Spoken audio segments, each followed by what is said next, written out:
Their seats, we're already past time. Thank you.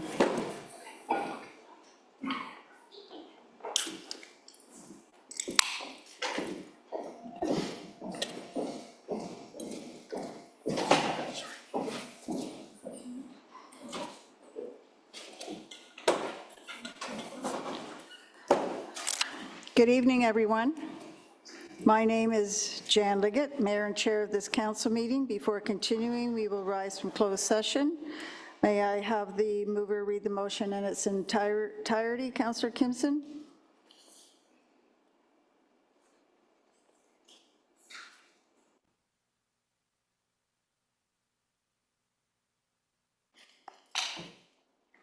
Thank you very much, Mayor Jan. Moved by myself and seconded by Councillor Ermetta. Recommendation that Council rise from closed session from October 23rd, 2025 and October 28th, 2025 and reconvene in open session at 6:42 p.m. Thank you. Do we have any questions or comments from council? Seeing none, we will call for that vote. And opening voting.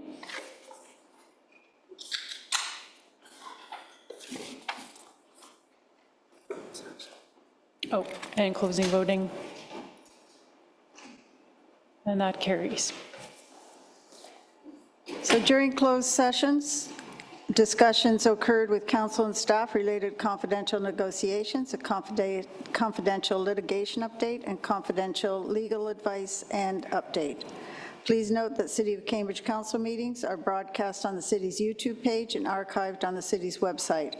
It is imperative that we as City Council promote public participation using a variety of methods, including YouTube. On that note, our last council meeting had 854 views on YouTube and 0 delegations. For staff and delegates alike, please be sure that you stand 6 to 8 inches from the microphone at the presenter's podium for optimal sound quality. There is a remote at the podium you may use to advance your slides. In the event of an emergency, please evacuate council chambers using the nearest exit staircase. If you require assistance, please see our clerk staff. They will provide you with support to exit the facility. Once you have evacuated the building, please gather outside of City Hall in the Farmers Market parking lot and await further instructions. So now I will introduce council. Councillor Hamilton, Councillor Ermetta, Councillor Kimson, Councillor Roberts, Councillor Cooper, Councillor Schwery, Councillor Earnshaw. We will now sing the national anthem, and if you are able, please rise and follow along.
We embrace our shared responsibility with the First Nations people to take care of this earth and its creatures, and we can only do so by walking the path as partners stewarding this land, since we have been given the duty together to live in balance and harmony with all living things. We acknowledge and respect the Anishinaabe, Chinookan, and the Haudenosaunee peoples who came before us and who we live amongst. By honoring this truth of past and present, may we come to true reconciliation through listening, reflecting, and learning.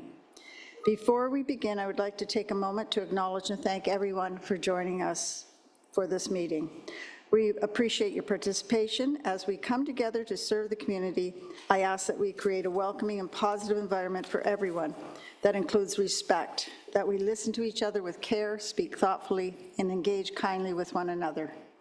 Kindness, that we treat everyone, council staff, and the public with respect and understanding, and inclusion, that we embrace diverse perspectives and respect each other's opinions. Together, we can make this meeting space one where respect, kindness, and inclusion are at the heart of everything we do, that this is a safe space. Behavior that is disrespectful, disruptive, aggressive, or intimidating will result in those individuals being asked to leave. So this evening, as usual, any members of council that have a municipal conflict of interest declaration, could you please do so now? I see none. We have one presentation this evening from David Maneri on Remembrance Day.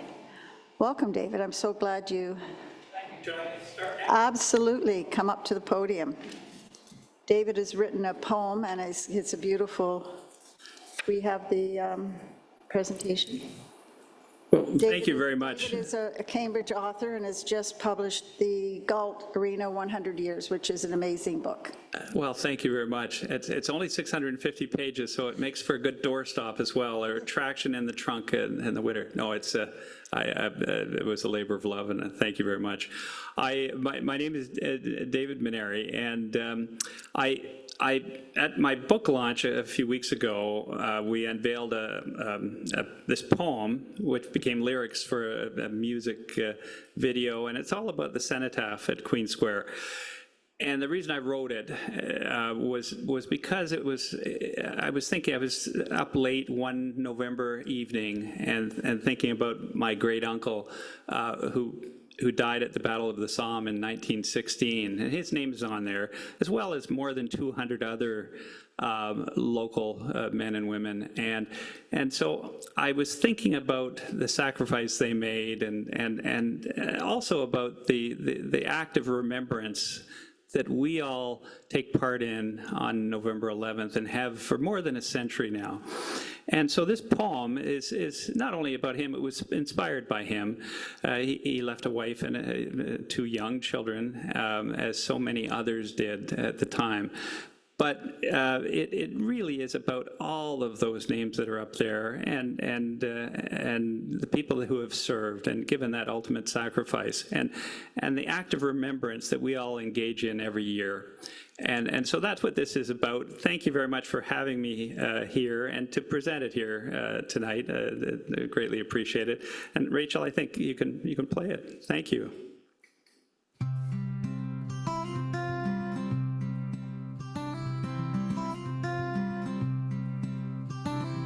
Late on that November night, speckled stars aloft and bright,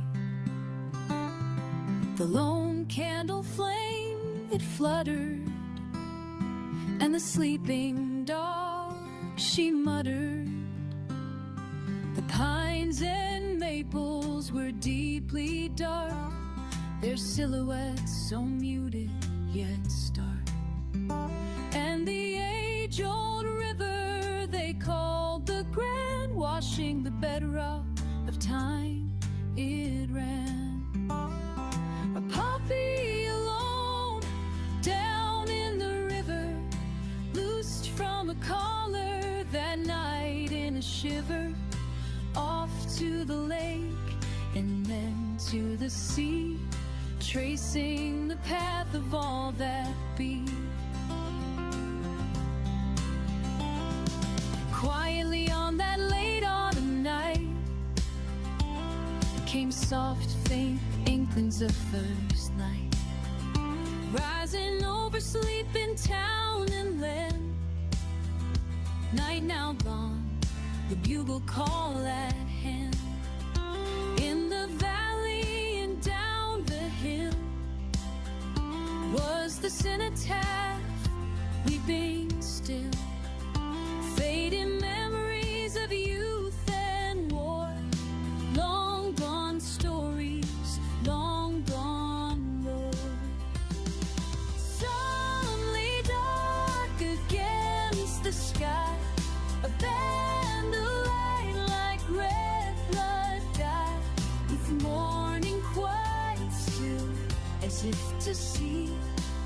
got memories of those three. Near the fountain in the square stood the cannon's cold barrel stare, pointing east up the long main street. Gunmetal black, wet with rain and sleet. Over bridge and hill the silence filled, deeds and names echoing the kill. Their spirits live, though lives do not. Sacred town soil marking their spot. Spires rise heavenward to twin brides. Soon the town square is alive and filled. For this was the 11th, forever still. Almost gone now were the leaves, but with the harvest and the sheaves, the names were read one by one. Then silence, then the gun. They left the two on the hill, walking slowly, the sky chill. Each to one track, remember men and women of November.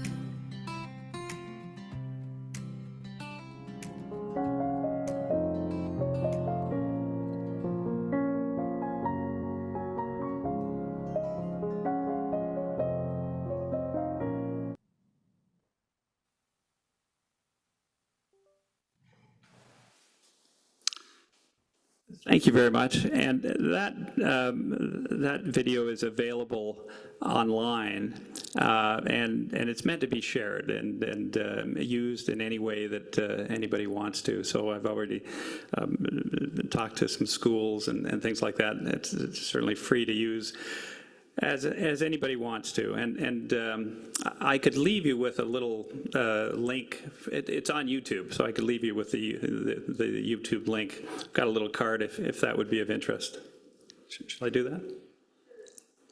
Okay. So Dave, the something with your USB stick, that there's, with the audio, that, Yes, it's so if you want to check that. okay.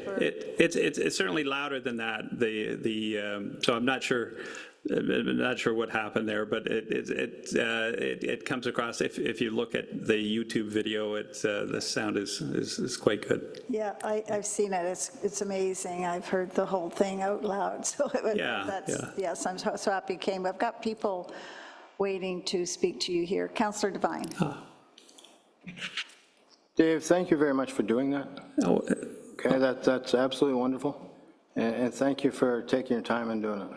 well, thank you very much. It was certainly a labor of love, and I think we can all appreciate it, and in terms of where it's coming from. So thank you. Well, for sure, a lot of us here in this community and in this room have a family with military background. Yeah. I've got family that were buried overseas and never met them. Yeah, so well, it's just like my relative there, and he's buried overseas, never came home. Yeah. Yeah. Yeah. Yeah. Thank you. Thank you. Councillor Roberts. Thank you, Mayor Jan, and through you. And thanks so much, Dave, just to reiterate what Councillor Devine just said. But I did have a question. Who was the beautiful singer that performed the song? Well, that's an AI singer. I can only take credit for the lyrics. Yeah. Yeah, I know, it was very nice, and the scenery. Some of it is based on some of my photography and paintings and so forth. But yeah, thank you. Yes, I didn't mention that you are a painter as well as an author, a poet, and a photographer. Well, you know, it's funny about poetry. I've been a writer of course, for years, and I love when the occasion occurs, as a lot of people do, writing poetry, but it tends to put people to sleep if you try to read it to anybody, and yet in a song format, I think it just presents itself so well, and images and so forth, and the fact that these are local images and it's a local scene as Cenotaph, and it's something that we all can relate to on November 11th. So thanks very much. Councillor Kimson. Thank you very much, Mayor Jan, and through you. Thank you so much for your presentation tonight. Remembrance Day has a special place in my heart. Both my father and my grandfather served overseas in the Great Wars, and I thank you for not only writing the poem, but also putting it into the modern format that perhaps the young people will see when they're watching YouTube and TikTok and all of the sorts of things. It's very important that we continue to teach people and that people continue to learn. So thank you. Oh, I wholeheartedly agree. Thank you. Councillor Hamilton. Thank you, Mayor Liggett, through you. And thank you very much, Dave, for the video. It's very powerful. It's quite beautiful.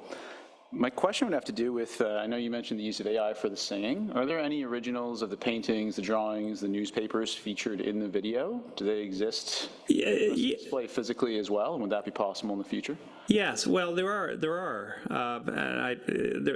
yes. Some of that is, and some of it is from microfilm and so forth. So there are original documents there. Thank you. You're welcome.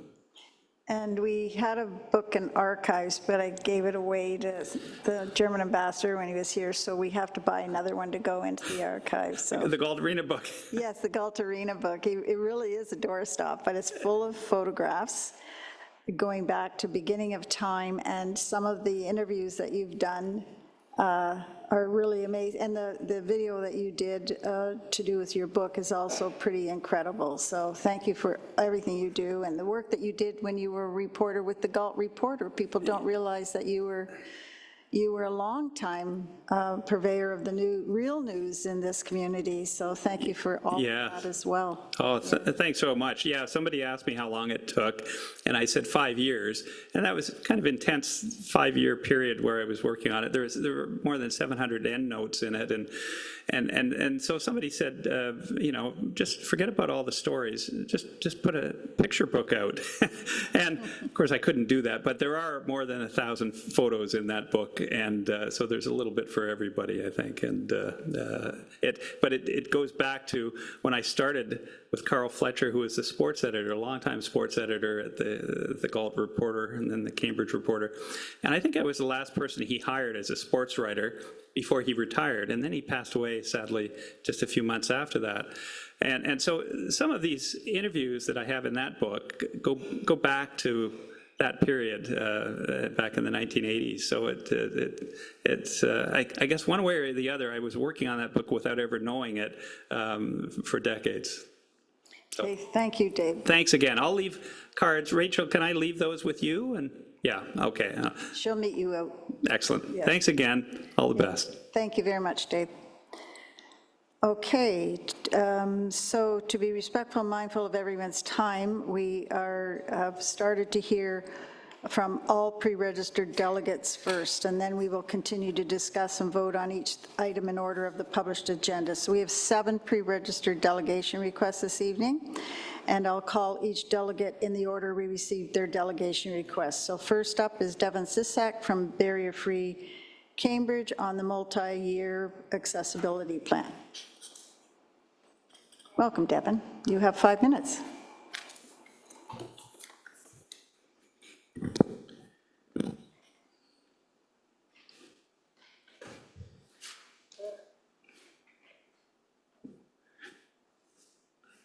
We good.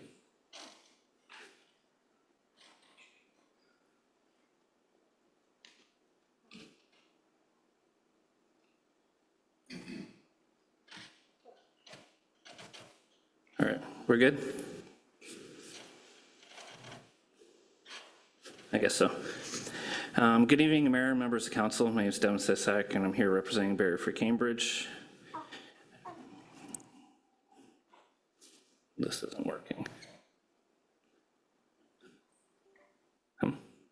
Okay, next slide. I was told to use that, so yeah. First, I want to recognize the residents, organizations, the Accessibility Advisory Committee, the city staff who took part in the engagement sessions. People came forward because they believe in Cambridge's potential, but what was heard and what I want to emphasize tonight is that while the city had good intentions to break down barriers, those intentions haven't always matched how people with disabilities experience life. Next slide. As a former chair of the Accessibility Advisory Committee, I know firsthand how residents feel. I resigned my position because of the hardships faced trying to advocate for this plan. Despite continued efforts to advance accessibility, like the Cambridge NAW kickoff event I brought forward, it was a constant uphill battle. The committee was often shown projects too late and saw recommendations stuck in reports that never reached council. Many of the barriers residents shared in these sessions were already highlighted in the Accessibility Advisory Committee's 2024 annual report that was adopted and completed a year ago, but still never brought to council. Next slide. The AODA was never meant to produce plans that sit on shelves or inaccessible websites. It was meant to drive action. It requires municipalities to update their multi-year accessibility plans every 5 years and to track progress through annual status reports, something neglected for nearly 4 years while still reporting compliance. Residents don't want vision statements. They want a plan that they can follow year by year, showing barriers identified and removed, who's responsible, and when will be done. Next slide.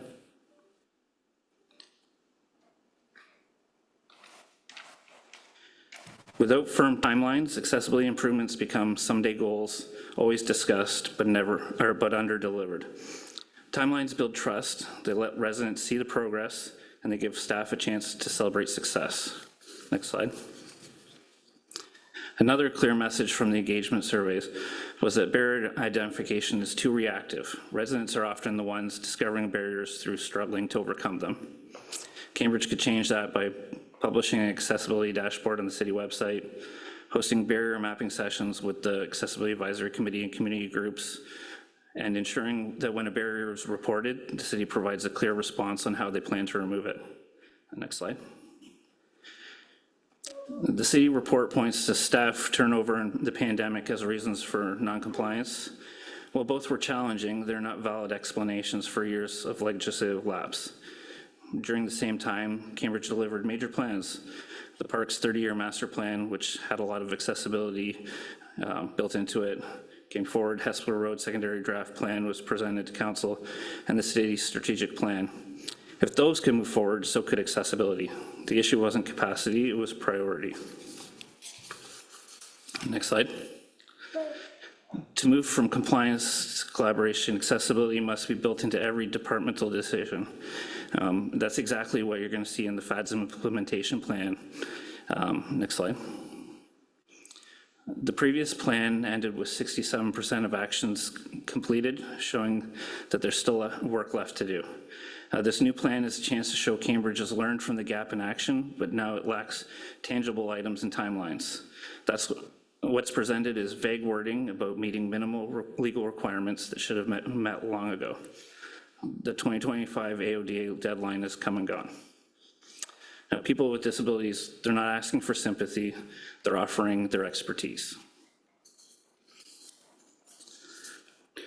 Tonight, I'm asking council to adopt the 2024-2028 multi-year accessibility plan with amendments to update the timeline to 2026-2030 because no plan was in place for 2024-2025. Include clear action items, timelines, departmental responsibility with public reporting, commit to proactive barrier identification with community collaboration, and empower the AAC to report to council twice a year on barriers identified and their recommendations to remove them. The next slide. That's how we move from consultation to commitment and from commitment to real change. Thank you for your time. Does anybody have any questions? I see none. Thank you. Yeah, thanks. Next up is Holden Sisak on the same item, multi-year accessibility plan.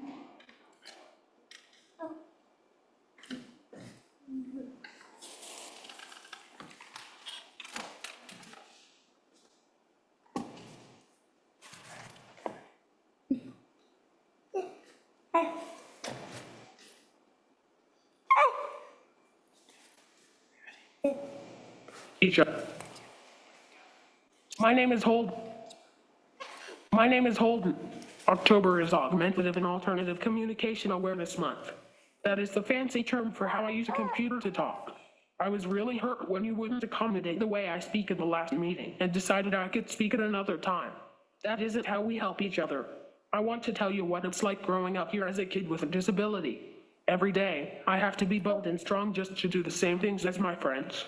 Just going for a walk can be a challenge.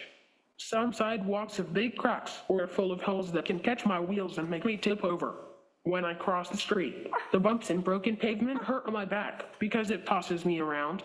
And at city events, I can't use the bathroom unless I lay on the floor or get twisted in my chair. I love being outside, but sometimes it just feels unsafe. Some days I hate my body because things are always hard. Nothing I do is easy. Lots of programs in the city aren't made for kids like me. They don't always have the support I need to take part. I can't just pick what camp I want to be a part of with my friends. That sucks because I end up watching instead of joining in. That doesn't feel fair, and it doesn't make me feel included. Instead of being excited, I am scared and anxious to try things. I learned to speak up when things aren't right because that's the only way to change things. But I shouldn't have to be the only one being bold. I need my city to be bold too. The new multi-year accessibility plan can make my life easier. I just need you to listen about how to help me. Fix the sidewalks, trails, and crosswalks so I can move safely. Make sure I can use the bathroom. And make sure I can sign up for camps just like my friends can. I really want to thank Toyota for sponsoring the accessible washrooms at the baseball diamond. I love baseball and playing with my friends. I'm very excited to finally be able to play without worrying if I am going to hit a home run or have to run home. Go, Jace, go!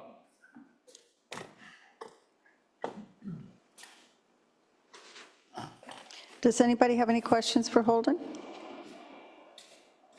I see none. Thank you, Holden. We're just going to take a 2-minute break because we have a technical thing we have to deal with. Not sure what it is. I don't know that stuff.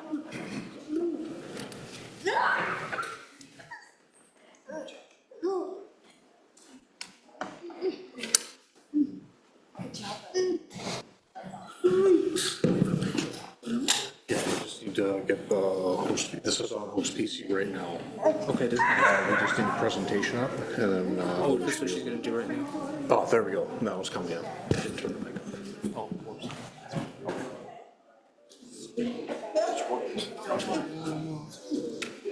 Is it because, do you think Lisa has problems? No, just put fresh batteries in it. Oh, wait, it's sweet.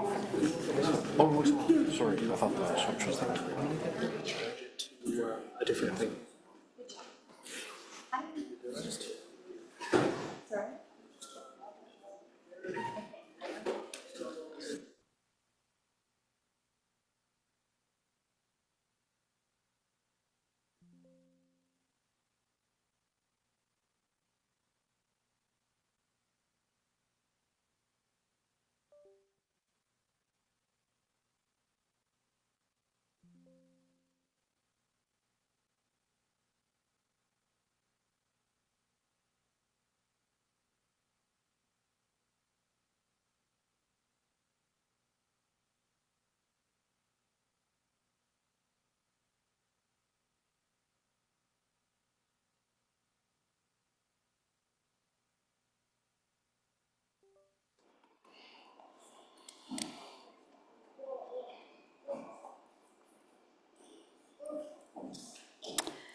Next up, we have Tracy Haas on the multi-year accessibility plan. Welcome, Tracy. You have 5 minutes.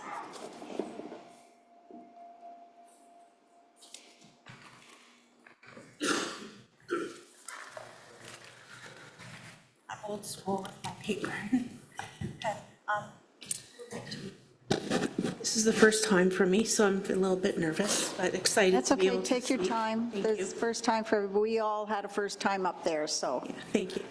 Mayor Liggett, through you. Good evening, Mayor, council members, city staff, all in the chambers and online viewers.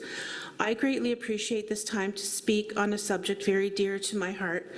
Advocacy is nothing new to me. I have always fought for the underdog, being the underdog in school and being bullied you learn really how to fight for what's right. In the 7 years that my husband Sean and I have been together, we have fought for so many, many things in regards to his health and to literally save his life, especially in the last 3 years since he has had a triple bypass, finger amputation, two below the knee amputations, a kidney transplant after nearly 6 years of dialysis, a couple of other surgeries, complications, and too many hospital stays to count.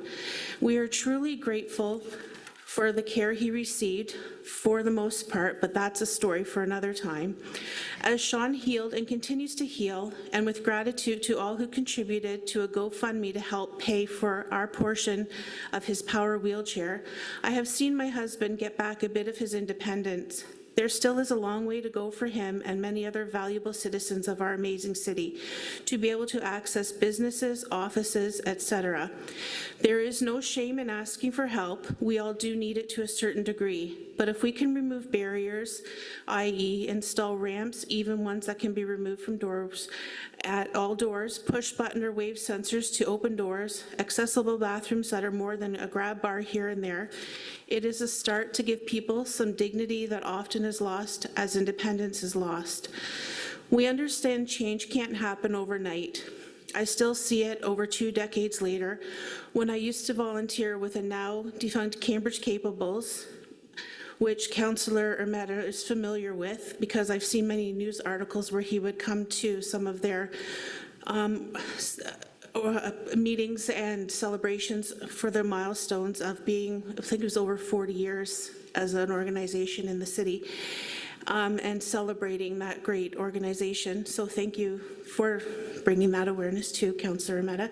There's plenty of work still to do. We need to advocate for those who can't today and for future generations. I feel the more accessible our city is, the more inviting it will be to, quote, out-of-town visitors, and that allows our businesses to prosper. It's a win-win. Change has to start somewhere, and this is our somewhere. Thank you.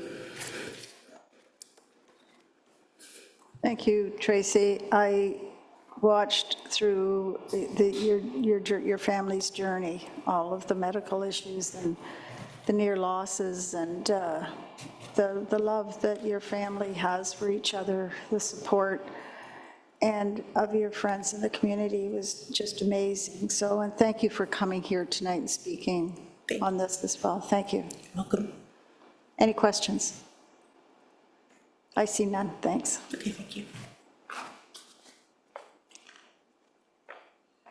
And now we have up Sean Haas.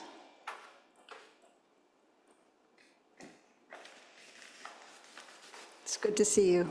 Thank you. Welcome. You have 5 minutes. So I just put my glasses on so I can see my phone.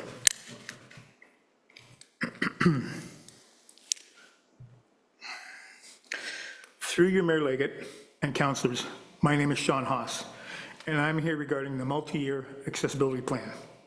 I am a double below-the-knee amputee, and since being in a wheelchair, I've experienced and seen the lack of accessibility in Cambridge. Businesses with no ramps or automatic doors, doors that are too heavy to manually open on my own, bathrooms that barely fit a wheelchair with room to turn around, or grab bars. With society getting older, I think we owe it to everyone to make our city available for everyone, now and in the future. As one of the many citizens with disabilities who already feel less than someone more able, having to depend on someone, whether it be my wife or a perfect stranger, to help by opening a door, when it could be easily done by installing an automatic door button. It seems like a simple rectification to this issue. Yes, it may cost, but would pay for itself over and over, as myself, my wife, friends, and family would patronize those businesses instead of going to a different store or restaurant because it's not accessible for me. It could be easy as putting a ramp outside when needed. Thank you for the time to speak and for considerations in making our great city accessible for all. Finally, I invite anybody who does not think lack of accessibility is their concern to spend a day in my wheelchair. Thank you. Do we have any questions? Councillor Devine. It's not a question, but it's more of a comment. Thank you for coming out and speaking on this issue, because it's a major issue. Thank you. Thank you. I will say that I have been in a wheelchair twice in my life. 18 years ago, doctors' offices didn't have ramps. You had to go upstairs to get into them. So I had firsthand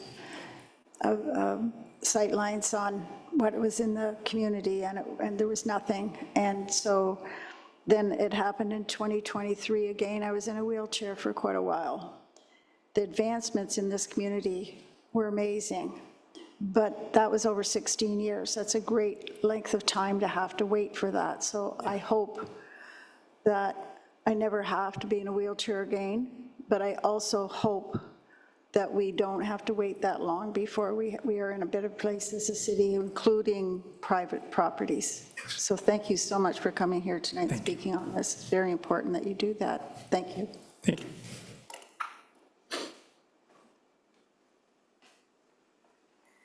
Next up, we have Gary Racine, again on the multi-year accessibility plan.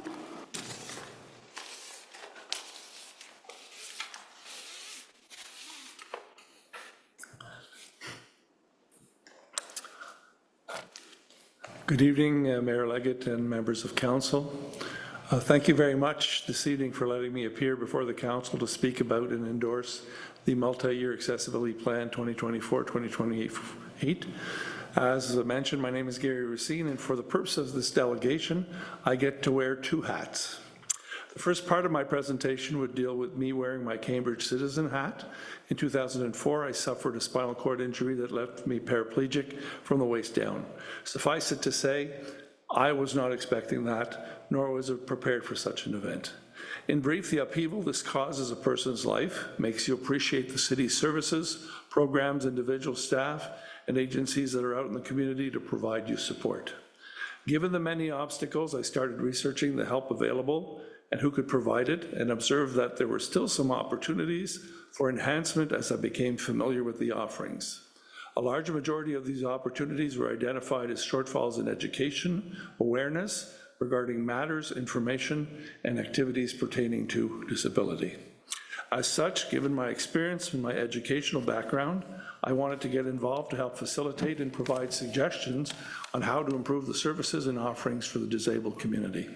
Fast forward 10 years to 2024, I was encouraged to join the City of Cambridge Accessibility Committee to leverage the subject matter expertise I had gained over the past years and provide advice on how to handle certain situations and projects. As many of my peers would say, the disability journey is often fraught with obstacles. Still, with programs and strategic plans that treat you with a focus on dignity, autonomy, and inclusion, we can move forwards towards a better level playing field. These observations and personal experiences led me to where I am today. How can I best leverage my lived-in experience and professional career to better assist the disabled community and the city in Cambridge in working in partnership? The second hat that I'm wearing today during this presentation is that of the recently elected chairman of the CAAC. In my 22 years in residence in Cambridge, I have seen the population density grow by at least 25%, and the age demographic are creeping towards a much larger retirement age. These two factors alone place significant infrastructure pressures on the city, its citizens, and the programs and supportive services it will be required to offer to support this growth and shifting needs of the population. The multi-year plan is one piece of this puzzle that allows the CAAC to work with the city and its partners in helping them gain the insight needed to ensure that Cambridge, as a city, continues to strive, as the Mayor mentioned, in breaking barriers and achieve a barrier-free community designation. But is one document enough? Well, in addition to the multi-year plan, objectives of reducing, eliminating stereotypes, enhancing education, better leveraging technology, and providing a roadmap towards removing barriers to the community services and program, the advisory committee is also seeing a significant spike in interest within the city itself, external stakeholders, regional partners, wanting to present their projects and looking for guidance and advance prior to advancing on their respective projects' completion. Not to mention all the refurbishments that are going on to ensure that they are sustainable and can be enjoyed by all. Other initiatives that mesh well to support the advancements of the level playing field with the program is the added interest in citizens wanting to participate in the community advisory mandate and bring their lived-in experiences to the table, provide their advice and recommendations. Ongoing communication with other cities and accessibility committees to discuss the actions that are taken, best practices, shared experiences. And one of the big undertakings, City of Cambridge undertaking a very thorough review of bylaws, procedures, processes to ensure conformity and alignment with projected growth, equal protection of all its citizens, newer legislation, and how this impacts the daily lives of all its citizens, as well as an increase in bolstering staff in the EDA team and corporate services to support the city's recommendations. Not to mention the different activities such as the National Accessibility Week, the current Halloween program for children, partnership and discussion with private businesses on accessibility building requirements, as well as piloting accessibility projects like the Hearing Loop. But is it enough? There's no question that our population demographics are changing to limits that are higher. Adjustments will need to be made. At the same time, I and we, the committee members, endorse the plan and look forward to continue our collaborative work with staff on all these initiatives. Combined with the plan, we'll keep moving the city towards greater reduction in obstacles and the creation of an inclusive city for all. On behalf of the CAAC, I would like to thank you for letting me speak today. Thank you. Thank you, Gary. Are there any questions? I see none, but I would like to make a comment. Thank you for the work that you do as the chair of the committee and for your committee's work on that you have done so far and for endorsing the plan as well. It means a lot. Thank you very much. Thank you very much, Ms. Mayor. Next up is Martin Wiens, form-based zoning update.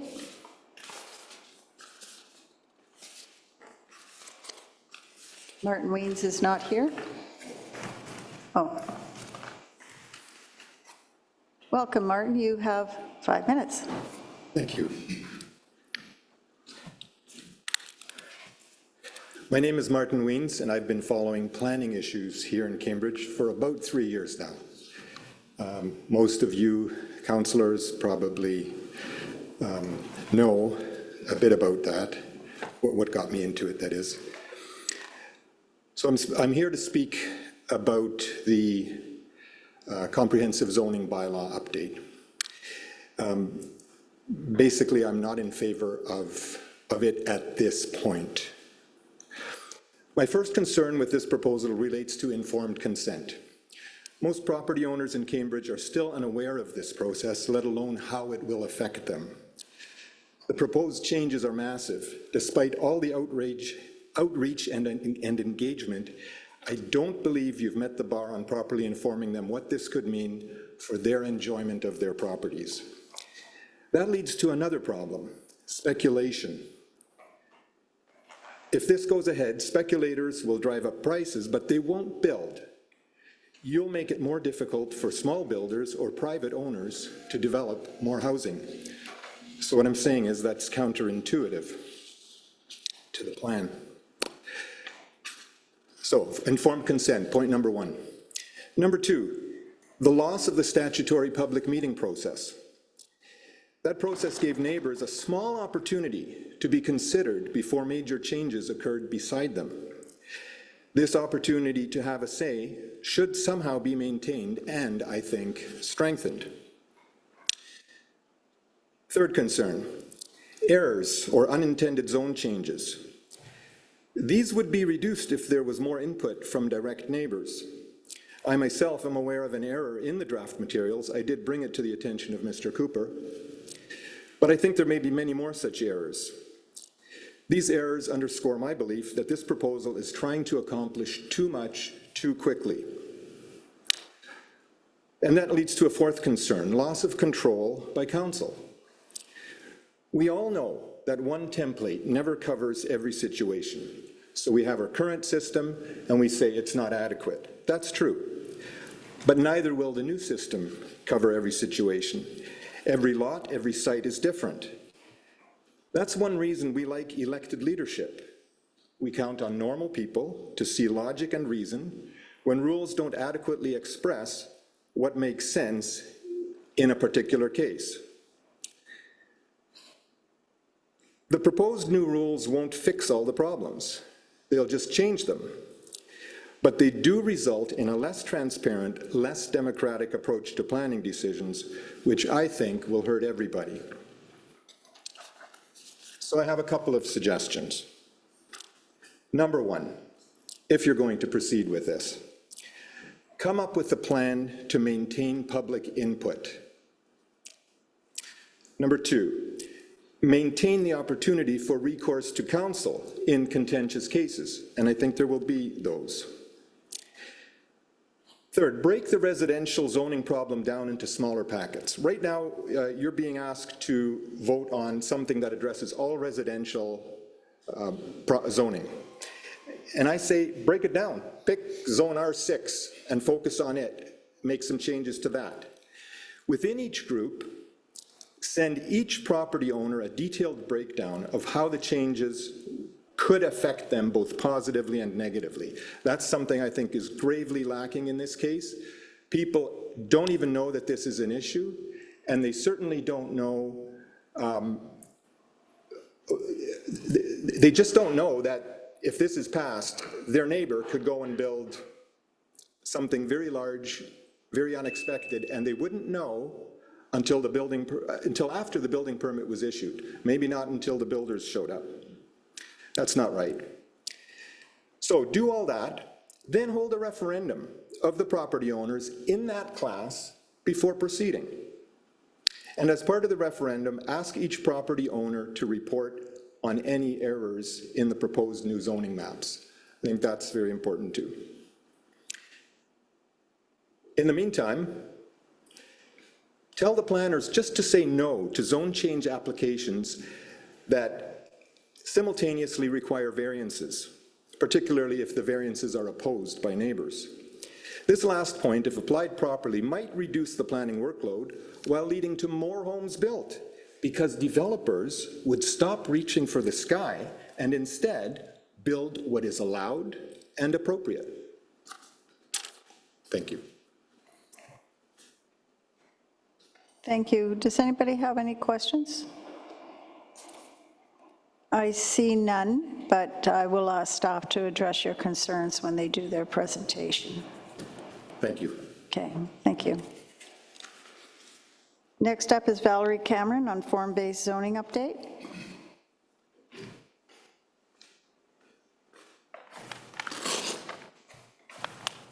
Hi, I'd just like to say before I start, I'd like to just say I appreciate council's patience with me because I know that I have been actually at a number of your meetings, and I know that you are working very diligently to try to do the best thing for Cambridge, and I appreciate that.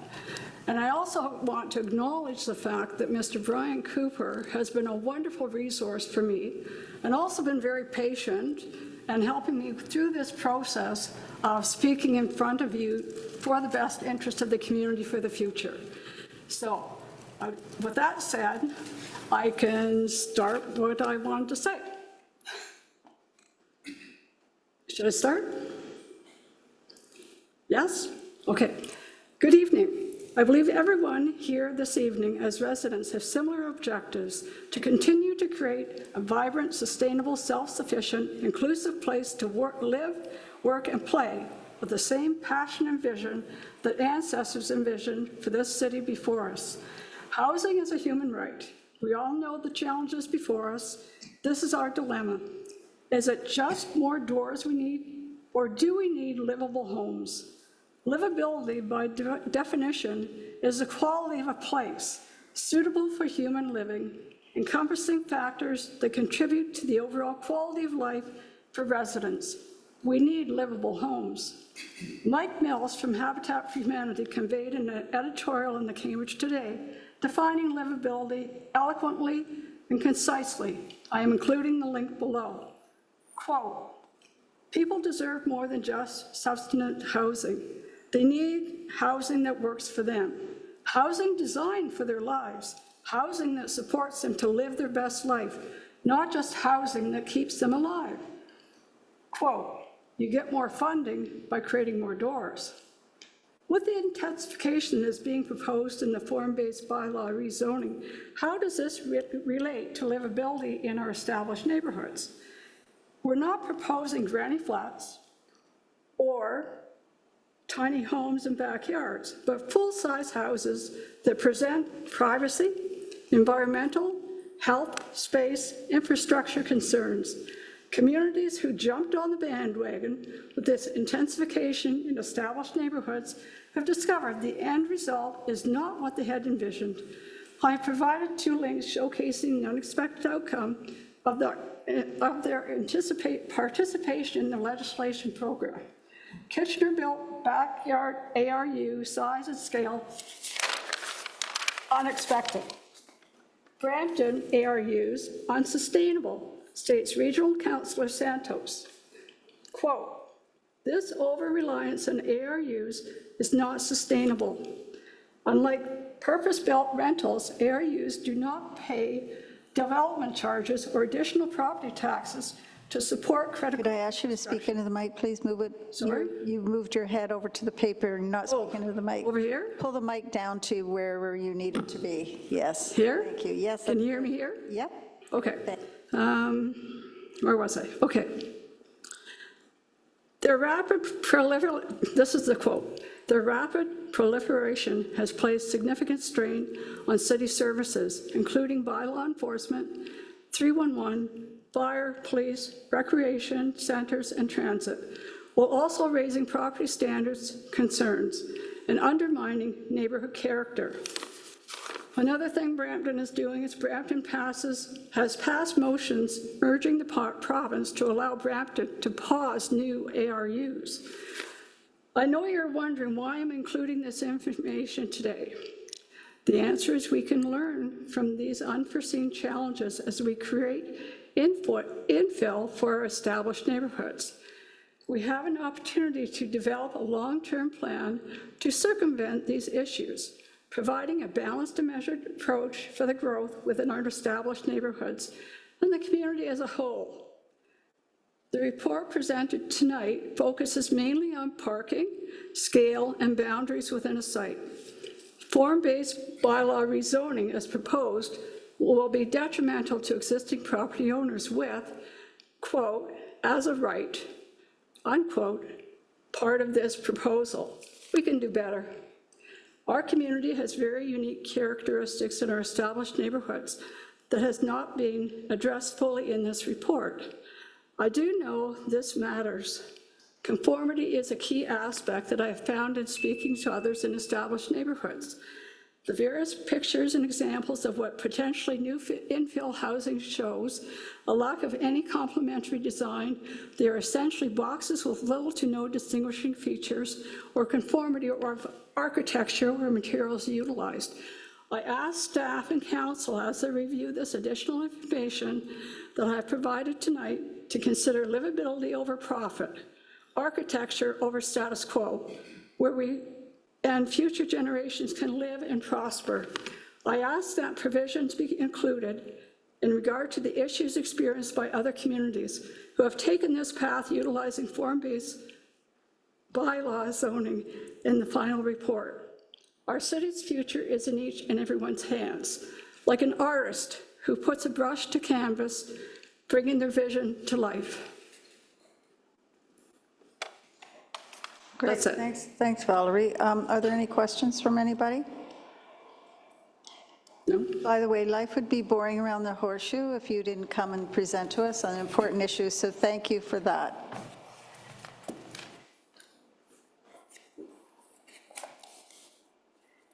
Okay.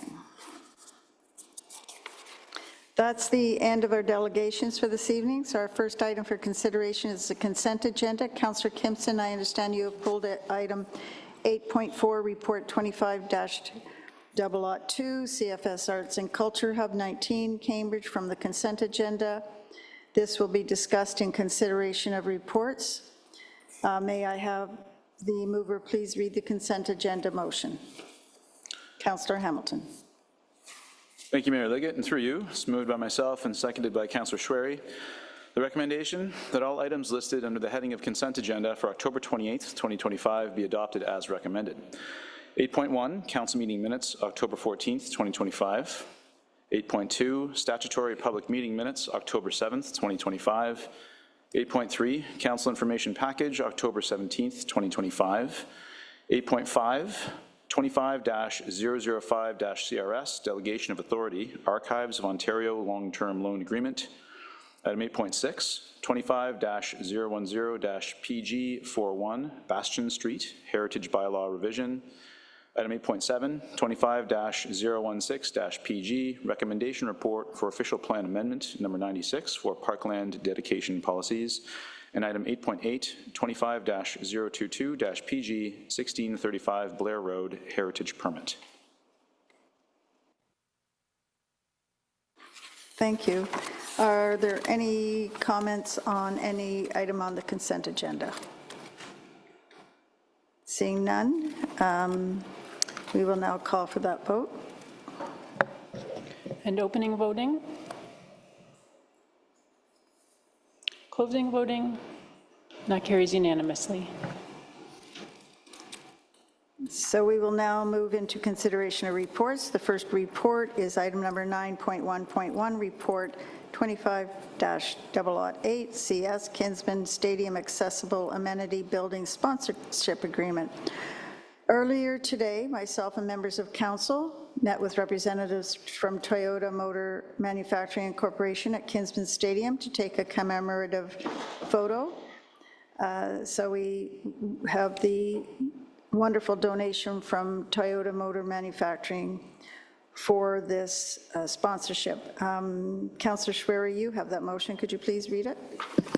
Yes, thank you, Mayor Liggett, and we are thrilled about that. Moved by myself and seconded by Councillor Cooper that report 25-008-CS Kinsman Stadium Amenity Building Sponsorship Agreement be received, and that the amenity building located at 1935 Rogers Drive, Cambridge, be named Toyota Fieldhouse upon council approval, and further that the mayor clerk be authorized to execute a naming rights and sponsorship agreement with Toyota Motor Manufacturing Canada, TMMC, subject to the satisfaction of the city clerk, city solicitor. Thank you. Does council have any questions? Any comments? Councillor Roberts. Thank you, Mayor Jan, and through you, I just want to thank Toyota Motor Manufacturing Canada so much for this contribution. When it comes to accessibility in our community, one of the things that we hear about over and over again is access to safe, accessible washrooms. And I know that that is a piece of the amenity building and I would say the most important piece, and I'm so excited that they have gone and partnered with us on this, and we're going to build a beautiful, safe, inclusive space for our athletes to be able to use, and they won't have to go home. They'll be able to stay and continue to play. So I want to thank Toyota very much. Well, I think as they mentioned today, mobility is what they do. Okay, I have Shane, you were going to come forward and speak to this. And I want to thank you, Shane and Leanne, for all the work that you two have done to bring this to fruition. And Leanne is the one who goes out and works on the sponsorships. She's not here tonight, is she? Not tonight, no, she's not. Okay. Yeah. Go ahead. Okay, thank you very much, Mayor and Council. Thank you for the opportunity to be here tonight. As you've been mentioning, I just wanted to sort of go over a brief description of what we've gone through with Toyota and present them to you. I'm pleased to be here this evening to present this, the very first sponsorship announcement for the Accessible Ball Diamond project that's at Kinsman Stadium. The Kin 1 Baseball Diamond Revitalization Project involves transforming a well-loved community space into an inclusive, high-quality venue focused on accessibility, performance, and the spectator experience. This facility will serve as a premier destination for players and fans of all abilities. Upgrades will include a fully accessible parking area, hard surface pathways, enhanced spectator seating, ensuring barrier-free movement throughout the site. New covered dugouts will support teams, while the diamond will feature a state-of-the-art artificial turf infield and a natural turf outfield that maintains the park's green character. The enhancements will also include washrooms, changing rooms, and an expanded licensed concession with a patio. The upgraded facility will offer a welcoming environment for events and everyday use. Construction is already underway with anticipated completion in summer of 2026. These facilities are important to communities and are a place where memories are created. This capital build renovation project will enhance local engagement, foster unity, and drive growth to Cambridge. Supporting the Kinsman Stadium accessible washroom renovation is meaningful to Toyota, who, as a mobility company, as Mayor Jan mentioned, strives to strengthen the community through contributions that align with their principle of mobility for all, helping to remove barriers to movement and allowing sports to be accessible for all. Today, I'm proud to present Toyota's 10-year, $100,000 offer to sponsor the field house located at the Kinsman Stadium on Rogers Drive at Riverside Park, located close to the future fully accessible baseball diamond. As the naming sponsor of the field house, they will receive signage and acknowledgement in or in proximity to the named space and be able to participate in and receive recognition during the grand opening ribbon cutting of the facility. This sponsorship will help create an accessible space that will serve and inspire future generations, which is great for our community. We look forward to working with Toyota Motor Manufacturing Canada and to fostering more valuable relationships, sponsorships, and partnerships to meet our fundraising goals. Thank you very much. Thank you, Shane. If I missed you in the presentation, it just wasn't in my, No problem. this was last minute, I take it. Yeah. It wasn't? It was prepared, but probably not properly communicated, maybe to clerks, so Okay. we'll work on that. All right. I didn't mean to leave you out. That's all good. Okay, all right. Okay. So now we are ready to call. Oh, do you want any questions? Oh, Councillor Mehta, there you go. Thank you, Mayor Jan. No questions. I was just going to make a quick comment, though. Thank you, through you. I want to applaud staff for all the work that they put into this, and I want to thank Toyota for giving back to the community. They've done a lot of work, like the Nature Center at Shades Mills, for example, and this is great. This would be a great amenity space, and also I want to thank Toyota, too, for quality builds as well. I drive one of their cars, and I have 561,000 kilometers on it, so they do a great job, and it was made in Cambridge as well, so thank you. Councillor Hamilton, you have a question, or is this a comment? It's a quick question. if I may. No, go ahead. All right, thank you, Mayor Liggett, through you. And Shane, I'm just wondering, when the signage goes up and it's named the Toyota Fieldhouse, will that signage be visible, clearly visible from the 401? Because so many people use that section of the 401 traveling to and from Toyota, so I think it's a very powerful gesture if it is visible to show what Toyota is doing for the community. Thank you for the question, Councillor Hamilton, and through you, Mayor Jan. The discussions are still open with Toyota at the moment. We've recognized quite an important location on the building is actually when you arrive in the parking lot and you walk towards the building. It's quite visible for it to be seen from the pedestrian scale at that scale, but there is also opportunity potentially on that highway side. We're still in discussions with Toyota over that. Okay, thank you. Thank you. What he's trying to say is that's another sponsorship opportunity? Okay, that's the last of the questions. Thank you, Shane. We will now call for that vote. And opening voting. Closing voting. That carries unanimously. Our next report is item number 9.2.1, Report 25-041, CRS 2024-2028 Multi-Year Accessibility Plan, and Jennifer Shaw, our acting clerk, will do a staff presentation.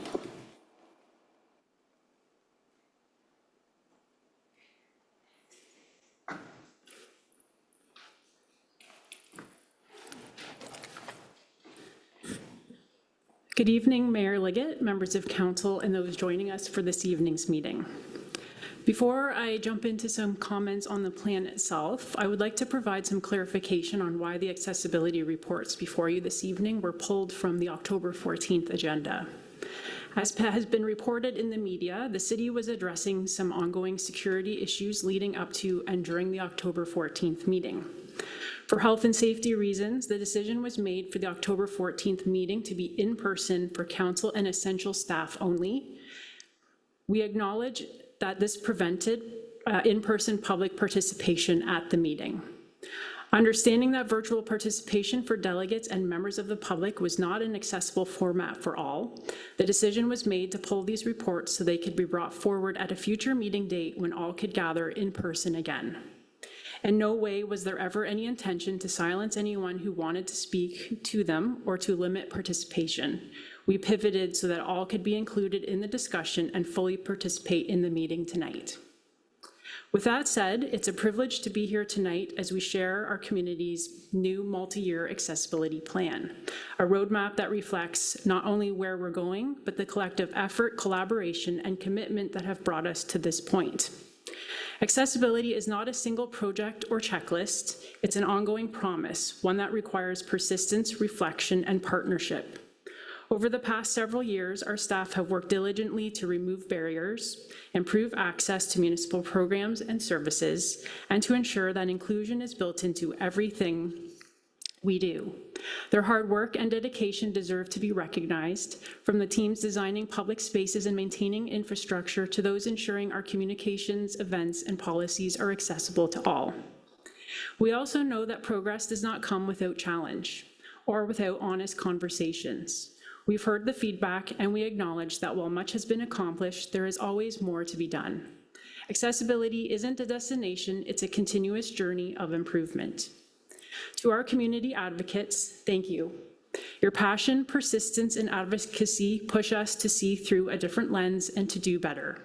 You remind us that accessibility is about people, about dignity, independence, and the shared belief that everyone deserves to fully participate in community life. This plan represents not only our compliance with legislation, but our commitment to culture, one where inclusion is part of our daily decision-making and our long-term vision. Together, we will continue to build a community that is welcoming, accessible, and equitable for everyone. Before staff share their presentation on the multi-year accessibility plan tonight, I would like to introduce you to our Equity, Diversity, Inclusion, and Accessibility team. So that includes Stephen, our supervisor. Our Community Engagement Coordinator is part of that team, as well as our Equity, Diversity, and Inclusion Coordinator, and our Volunteer Program Analyst. And joining us virtually tonight is Farshid, our Accessibility Coordinator. The role of the Accessibility Coordinator is to help staff to bring an accessibility lens to their daily work and serves as a conduit for sharing information and priorities around accessibility throughout the corporation. We all have a role to play in ensuring we meet legislative requirements around accessibility and are committed to ensuring Cambridge is inclusive. The Accessibility Coordinator presents reports such as the one before you this evening in the multi-year accessibility plan. But getting to a place where we can bring this plan forward requires the assistance, cooperation, and feedback from every division across the city and also the public. Thank you, and I'll now turn it over to Stephen, who is here with us tonight, as well as our Accessibility Coordinator, Farshid, as I mentioned, who's joining us virtually. Thank you, Jen. Good evening, everyone. Good evening, Mayor and members of Council. My name is Stephen Obwaje, as Jen mentioned. I am the Supervisor of Equity, Diversity, Inclusion, and Accessibility at the city here. In keeping with best practices of accessibility and inclusion, I will describe myself. I'm a male with facial hair, wearing black pants, wearing black shoes, a white collar shirt, and an olive green sweater. Tonight, I am pleased to present the multi-year accessibility plan, a document that reflects our city's ongoing commitment to building an inclusive Cambridge for all. We are grateful to be joined by members of Cambridge Accessibility Advisory Committee, along with other community advocacy groups. Their insight, dedication, and lived experience have been instrumental in shaping this plan. Their partnership has ensured that we bring a plan forward that reflects the needs of the community. As Jen mentioned, this multi-year accessibility plan serves as a strategic compass It's guiding our organization's ongoing efforts to identify, remove, and prevent accessibility barriers. It's a living document and a framework designed to evolve as we learn from implementation, continue engaging with stakeholders, and respond to emerging needs and opportunities. As we move forward, we will continue to refine and expand on our commitments, ensuring accessibility remains a priority in our equity and inclusion efforts. As mentioned, Farshid will co-present with me this evening. He is joining virtually tonight. Welcome, Farshid. Please take the floor and introduce yourself. Good evening, everyone. My name is Farshid Sadat Sharifi, and I am the Accessibility Coordinator for the City of Cambridge. I'm grateful to be with you virtually today to discuss multi-year accessibility plan. Accessibility is not only my career, but a subject near and dear to my heart and day-to-day life as a person with physical disability. In line with the best practices for accessibility and inclusion, I will describe myself for individuals with low or no vision who might be listening to this presentation. I'm a man with short, dark hair and a trimmed goatee and medium-toned skin. I am wearing a blue shirt. We want to start this presentation by reiterating that the City of Cambridge is committed to ensuring that people of all ages and abilities have equal opportunities to live, work, learn, play, visit, and invest in our city. We foster a caring, inclusive, and respectful community where city programs, services, and facilities are accessible to everyone, including persons with disabilities. This plan aims to improve accessibility for both residents and employees. Next slide, please. I want to continue with some stats, disability stats in Canada and Waterloo region. According to Statistics Canada, 2022 Canadian Survey on Disability, 27% of Canadians aged 15 and older, nearly 9 million people reported having one or more disabilities. In Ontario, that number is slightly higher at 28%. In our region, more than 87,000 people aged 15 or older have disabilities or living with disabilities. A 2025 estimation places this number between 100,000 and 150 and 161,250 with an average of 128,000. This growth highlights the importance of inclusive planning and accessibility in our services and infrastructure. Next slide, please. Accessibility legislation in Ontario.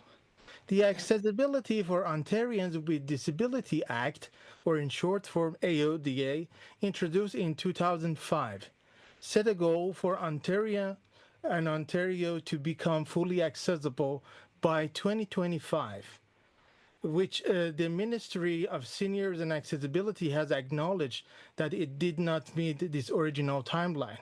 While this is the case, it continues to prioritize accessibility. It is actively working with stakeholders to improve practices across the province. AODA includes enforceable standards that guide our work in 5 pillars: customer service, information and communication, employment, transportation, and design of public spaces. These are outlined in the Integrated Accessibility Standard Regulation, or IASR, which ensures that persons with disability have equal opportunities to participate in daily life. Next slide, please. What is a multi-year accessibility plan? The multi-year accessibility plan is the city's 5-year strategy to identify, prevent, and remove barriers to accessibility. It ensures compliance with the AODA and promotes inclusive environment for all. It's also a living document, one that evolves with community needs and reflects our commitment to continuous improvement. Next slide. And the key purpose of multi-year accessibility plan, it's helping us to ensure compliance and champion accessibility through legislation and standards, identify and prioritize actions to remove barriers, engage the community to gather input and promote inclusive participation, and monitor progress and promote transparency through regular reporting. And in the next slide, we talk about what we did. To develop this plan, we benchmarked against other municipalities, incorporated internal feedback from divisions, consulted the Cambridge Accessibility Advisory Committee, engaged residents and stakeholders to align priorities, and conducted environmental scans to adopt best practices. For the continuation of this presentation, I invite Stephen to introduce other slides. Thank you, Farshid. And so I'll continue with how we got here in terms of our timeline of our process. Now, I just want to say that we understand that some residents have expressed concerns about the pace of progress, and we do acknowledge the impact that the delay in publishing this plan, the multi-year accessibility plan, may have had. At the same time, we want to recognize the importance of the process we undertook.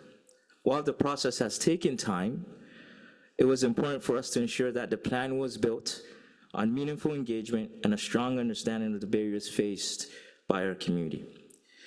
So in 2022, city staff began laying the foundation for the multi-year accessibility plan. This work started with internal consultations and a public survey hosted on Engage Cambridge. Residents and community members were invited to share their experiences and ideas related to the plan. Their feedback became a cornerstone of the planning process, helping identify barriers and shape priorities that reflect the needs of community. In 2023, when I joined the city in September 2023, I worked closely with staff and the accessibility coordinator to submit the accessibility compliance report. This report, required by the Ministry of Seniors and Accessibility every 2 years, helps municipalities assess their progress in meeting provincial accessibility standards.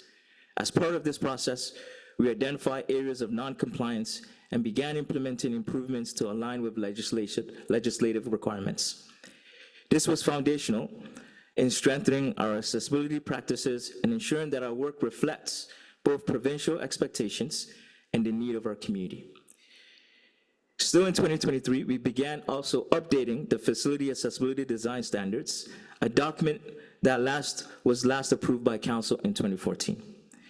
This update was essential to ensure our design standards reflect current legislation, best practices, and evolving needs of our community. Updating FADs was a resource-intensive process for several reasons. It involved coordination across multiple city divisions, internal engagement sessions, a change in vendor, and a consultation with the Accessibility Advisory Committee. We also conducted other jurisdictional scans to ensure our standards exceeded minimal requirements. Our goal was not to produce a document, but to create a practical and long-term guide that staff can use to inform design, infrastructure, and service delivery decisions, and help embed accessibility into the core of how the city grows and evolves. In 2024, we drafted a multi-year accessibility plan and conducted reviews with both internal and external stakeholders. Recognizing that accessibility must be iterative and responsive, we built on engagement conducted in 2022 and expanded our efforts to reach more voices for this version of the plan. We also developed a comprehensive engagement strategy, which included consultations with people with disabilities, the Accessibility Advisory Committee. We acknowledge that some are expected faster implementation. However, in 2024 was a pivotal year in building momentum. A key milestone was the launch of our first ever National Accessibility Awareness Week event, which raised awareness and fostered community dialogue about accessibility and the future of the plan. In 2025, this year, we presented the draft multi-year accessibility plan to Accessibility Advisory Committee and hosted additional engagement sessions to gather final feedback, visiting multiple locations across Cambridge to ensure the plan reflects the diverse needs of the community. We also initiated city-led accessibility audits of key city facilities to identify areas for improvements and ensure our spaces are inclusive and welcoming. These audits were conducted in partnership with emergency services and various facility staff, allowing us to assess accessibility from multiple operational perspectives. The findings from these audits are helpful in forming future plans of upgrades and ensures that accessibility is embedded in our infrastructure and service delivery. In April of 2025, this year, the City of Cambridge, along with other municipalities, received notification from the Ministry of Seniors and Accessibility to complete an extensive desk audit. The audit process spanned over 5 months and involved staff from nearly every division across the city. It was a comprehensive review of our accessibility footprint from January 1st, 2016 to the audit period in 2025, reflecting almost a full decade of work under the Integrated Accessibility Standards Regulation.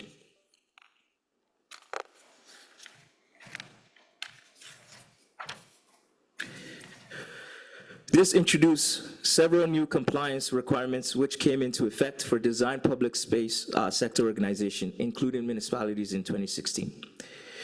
This external audit provided insights into our strengths and areas of improvement and reinforced our accessibility to both the ministry and our community. Despite the delays, the audit helped to ensure that our plan aligns with provincial expectations and is built on a foundation of transparency and continuous improvement. To ensure transparency and accountability, we have prepared annual status reports that track our progress in both 2024 and 2025. These reports outline key milestones, citywide initiatives, and contributions from the Accessibility Advisory Committee. The status reports will be included in the Council information package and published publicly following approval of the multi-year plan.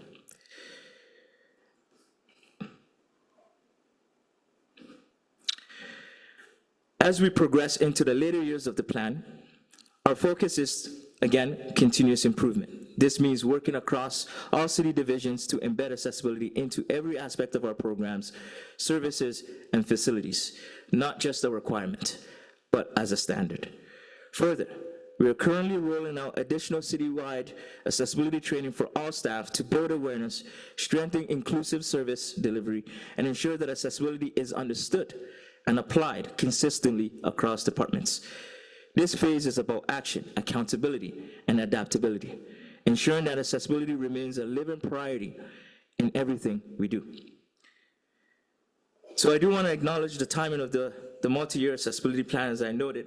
Although the plan is titled 2024 to 2028, and we acknowledge that its release has been delayed, we do recognize these concerns and remain committed to addressing them with transparency and accountability. But there are several factors that contributed to the delay in this plan coming before Council. At the beginning of the pandemic, staff had only begun preliminary work on the multi-year accessibility plan. As the pandemic progressed, there were transitions in key roles, including the accessibility coordinator and the supervisor of equity, diversity, inclusion, and accessibility, which impacted continuity and capacity. Staff transitions affected not only the multi-year plan, but also related initiatives such as the facility accessibility design standards. For example, a change in EDIA staff impact not just the multi-year plan and the facility accessibility design standards, but also the work being done. When the organization experiences turnover, that can also impact the work being done. COVID-19 significantly limited our ability to engage with the community in meaningful and in-person ways. Combined with 2022 municipal election, these disruptions resulted in outdated data and the need to revisit and refresh our engagement efforts. Recognizing this, we prioritize extensive and inclusive engagement We made a deliberate effort to be present at various locations in the city to ensure we captured a wide range of perspectives, especially from individuals with lived experience. Importantly, we made consistent communication with the Ministry for Seniors and Accessibility. We shared our timelines, updates, and intentions for the plan. Their feedback was clear to us. Continue to prioritize accessibility and remain steadfast in bringing the plan to fruition. Throughout the process, accessibility remained a priority. The additional time allowed us to build a plan that is thoughtful, inclusive, and responsive, one that reflects the needs of our community and provides a compass for future work. We've also taken the lessons learned from this experience to ensure that future plans are developed and endorsed on schedule with clear timelines, stronger internal coordination, and proactive engagement strategies. So what we've heard from community feedback was essential in shaping the multi-year accessibility plan. Through surveys, conversations, and public engagements, residents shared both their appreciation and their concerns. Many expressed the positive efforts the city is taking to enhance accessibility and inclusion efforts, while also identifying key areas for improvement. Accessible parking, people parking in accessible spots without a permit. Snow and ice maintenance to ensure safe mobility during winter. Clear communication about available accessibility supports. Inclusive programming in summer camps for children with disabilities. Sensory spaces in public buildings to support neurodiverse individuals. Adult-sized change tables in public washrooms. Support for people with disabilities of all ages, not just children or seniors. Communicating training for staff, especially for interactions with people who are hard of hearing. These insights are not just observations, they are calls to action, and they reflect the lived experiences of our community and highlight where we must do better.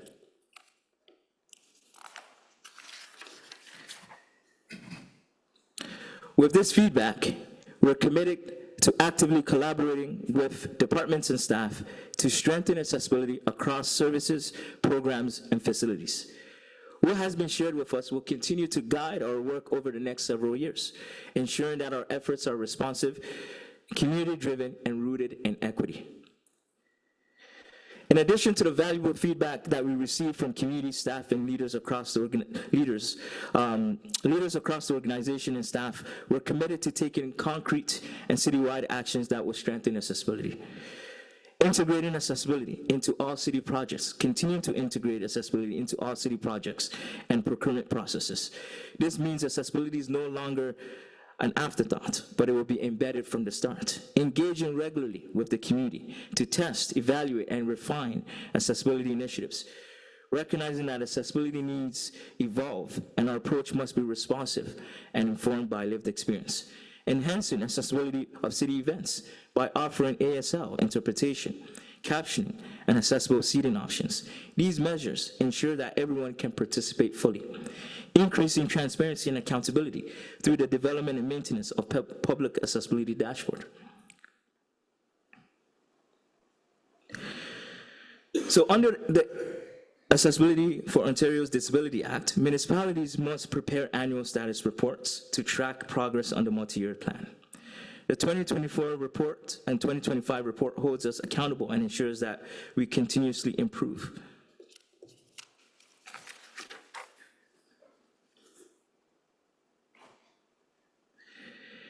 And again, I just want to extend my appreciation and gratitude for those who made this plan possible. This plan would not be obviously possible and the support that it garnered without city staff, residents of Cambridge, community advocates, the Cambridge Accessibility Advisory Committee, the communication team, Kim Cusimano, Age-Friendly Coordinator, Councillor Sherry Roberts, Councillor Corey Kimson, Councillor Helen Shuri, partners at Langs, YMCA, and Cambridge Mall. Your contributions were vital to helping shaping this plan. And so as we move forward, our focus is action, transparency, and sustained engagement. The multi-year plan is not a static document. It's a living document, a framework that will guide our work over the next several years.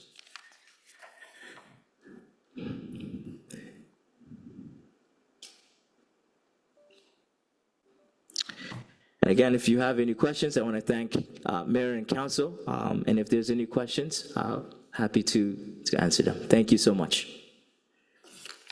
Thank you, Stephen and Farshid. Farshid, I've got to say thank you for tolerating me on I was job shadowing you the one day when I happened to be at the Johnson Center and saw you checking the accessibility.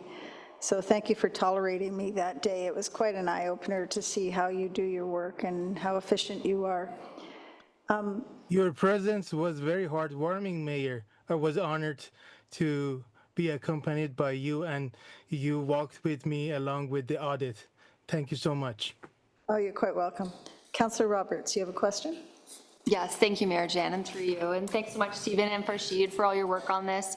I know it's been a long time coming, and you've worked very hard, so I do appreciate that.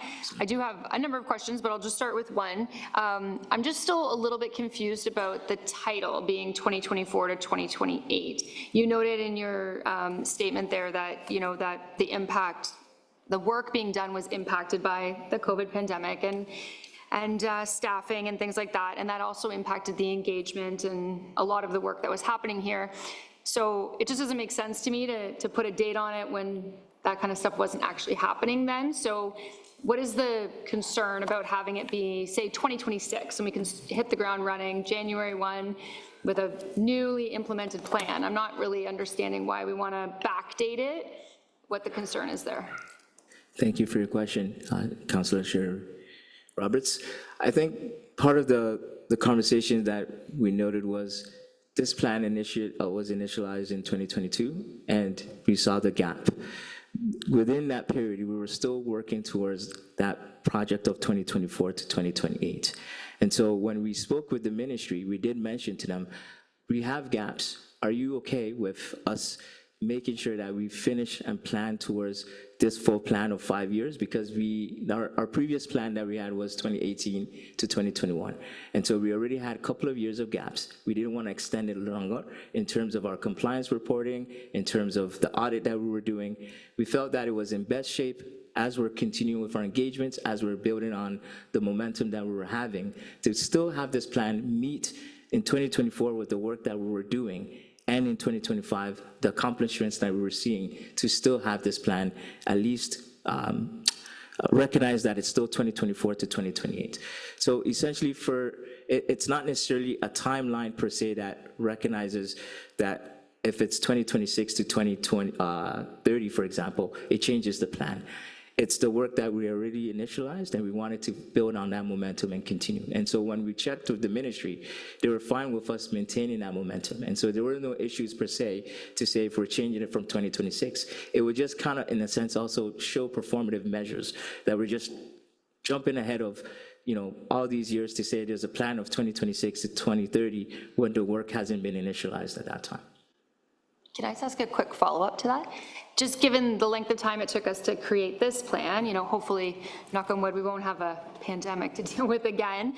When will we start, if this is only really good for 2 years, are we going to start the work on the next plan immediately? That's correct. And so the purpose is to build on that momentum to 2028, and within that 2028, before this plan expires, now with the lessons learned with all that took place that we can't control, we have these opportunities to say in 2027, we will start that initializing of the plan, work with stakeholders, engage, and make sure that from 2028 to the next 5-year period, we have a plan that's sustained.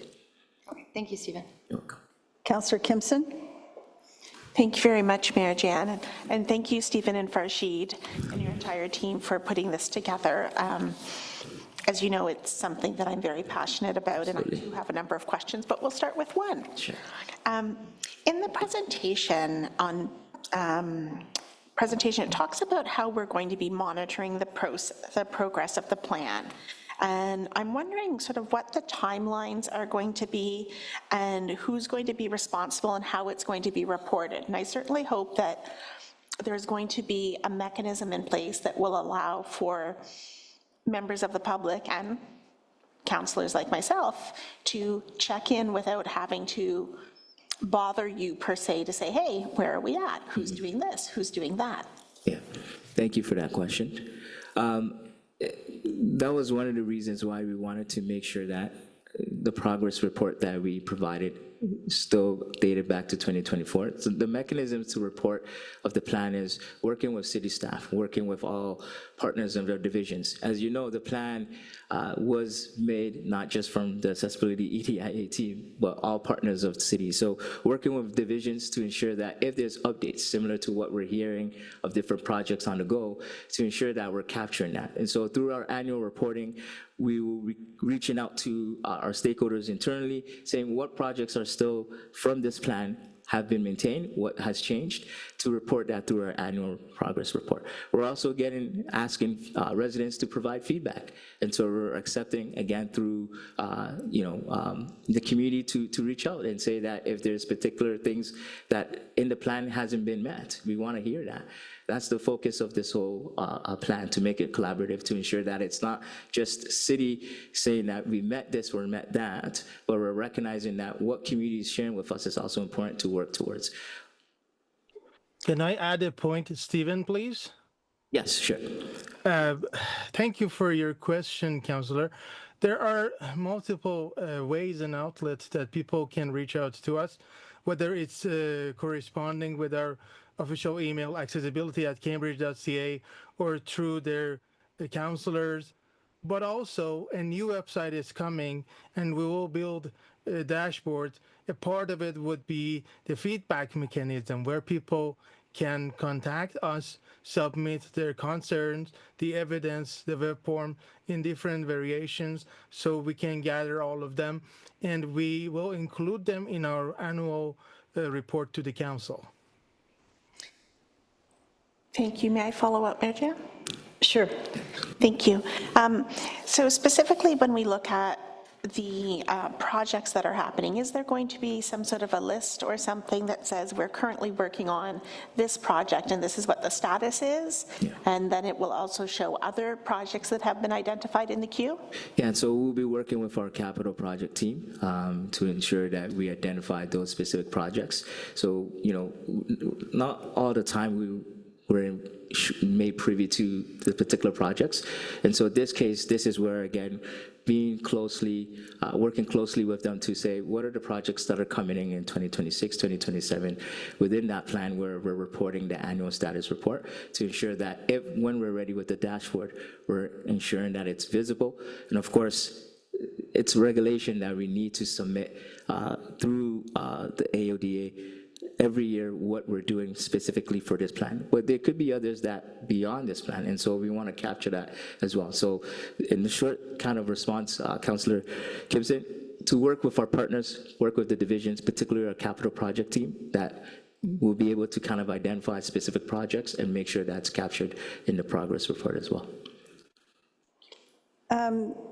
We are embarking, so we had a contract with I forget the company, I don't understand all the terminology of IT and websites and all that, but we had a contract for a number of years, which has run out or is running out. So part of the work that's been ongoing for the last 2-3 years, I think, is to get us prepared for the new provider and the new website. And so this is all part of that. This has been ongoing for quite a while. It's not ready to be unveiled, but I've got to tell you, the work that has gone into this, the dashboards, keeping people, where people will be able to see the progress of different projects, and planning applications, everything will be available for the public to see. I know we get a lot of complaints about our website. We all share that frustration. It's been a horrible website for many, many years, but we're finally able to not have that contract anymore. And I'm really thrilled with what I've been seeing behind the scenes. Danielle, did you want to speak to this? Because you've been part of that as well. Thank you. Thank you, through you, Madam Mayor. Just to reiterate what the mayor has stated, this website will include kind of moment in time reporting on where we're at with projects as they progress through the cycles that they go through, including the dashboard for accessible projects and including a button as well, so we can get to all things accessible and other key issues that we know that are themes that the public wants to see on our website, and really trying to come up with ways that we can help the public navigate the new website. The other piece that I do want to just state is that our communications team and our EDIA team have been working extensively on remediation of all the PDFs that are currently on our website and refining that down so that we are meeting compliance.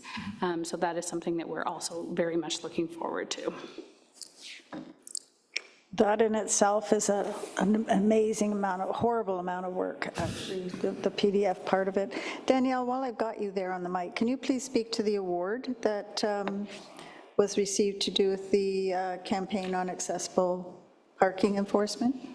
Thank you. Yes, Madam Mayor. So each year there's a Marketing and Communications Award program called the Marcom Awards, and the City of Cambridge received honorable mention. We received a few other awards, but we'll be unveiling that shortly. But we received an honorable mention for our Pause for Parking campaign around accessible parking awareness and education for the public. So that was quite exciting to receive that news. Councillor Hamilton. Thank you, Mayor Liggett, and through you, and thank you very much, Stephen, for your presentation. My question has to do with the embedding of accessibility reviews into the early stages of capital and site plan projects. I was just wondering who would exactly be doing those reviews, and how exactly would they get into the capital and site plan projects early enough so that they could actually be implemented? Yeah, so thank you for your question. When it comes to the site plans, we work with our planning team. When we receive site plans, there's all departments that respond and comments on it. So it is a process, a collaborative process. And so working with them to, let's say, bring a project to the AAC, the advisory committee, working with them to ensure that if projects needs to be seen by our advisory committee, made recommendations, whatever information that we need to provide our expertise on, we do that. But in terms of the capital project scope, that's obviously within the capital projects team that make that decision, but we support in terms of recommendations to bring our accessibility lens and also provide that through the AAC to ensure that they can have their lived experiences perspective offered as well. Thank you. Councillor Roberts. Thank you, Mayor Jan, and through you.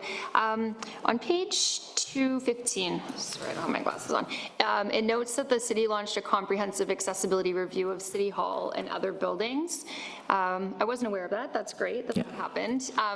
So if you could just share with us who performed those reviews, and is there a final report we can look at? Because especially as we're heading into budget, it's really important that we know if there's any safety issues or things that need to be addressed immediately in terms of accessibility, especially on our campus. Yeah, thank you for that question. And that's actually Farshid and the emergency team has been leading that. And I think that's what Mayor Jan was alluding to, that she joined one of those sessions as well, just to ensure that we're keeping the operational perspective, as you mentioned, to ensure that if there is projects that needs to be budgeted for, our teams, the divisions are aware of those particular capitals that need to be made to make those particular maintenance. But this is something that has been, as you know, an important part of our work, and we want to make sure that we continue to do internal audits where possible to ensure we're working with staff to see what are the lived realities for people with disabilities when they come into this building and beyond at the city. And so that's been one of the key work that Farshid and other departments have been leading, and I think the mayor noted that she joined and it was an eye-opener for her as well. Can I elaborate to Stephen, please? Sure. So yes, go ahead. I started at the beginning when I joined City of Cambridge. I received the courage that I should, when I'm using the facility, I should note different things, that they are not in the best way possible and they are not fully accessible. So I wrote an initial report about the City Hall and divided my observations to two categories of short-term fixes and long-term enhancements. The short-term fixes are happening, and lots of them happened already. If you notice, if you go to different city-owned facilities, for example, you see that when you use the accessible washroom, there is a full contrast between the toilet itself and the lid, which is according to the best practice. If it's white, the lid should be black and vice versa. So those are examples of small things that we could start implementing right away. And also there are observations about longer processes like upgrading our elevator features at City Hall, just for example. So that being said, after this started, the emergency preparedness team was very eager to conduct those small mini audits with us, not only from the perspective of accessibility, but also safety of persons with disability and with limitations when an emergency situation happens. And through that work, we went through multiple major facilities at the city, and I have many, many pictures, and this report will come out after this process is done. It's about to be done. We're just waiting to complete that process with going to Preston Aud when it is appropriate to continue that. And then I will report the repeated themes, small things that they can change, and bigger things that we need to implement to our budget for upcoming years. Councillor Kimson. Thank you, Mayor Jan. On the report, which is it begins on page 199 of the agenda, it talks about working collaboratively with staff across the organization to integrate accessibility into services, programs, and operations with both an accessibility and inclusion lens. And it mentions that while the accessibility coordinator will oversee corporate compliance and monitor progress on the multi-year accessibility plan, departmental and divisional staff remain accountable for ensuring accessibility within their respective service areas.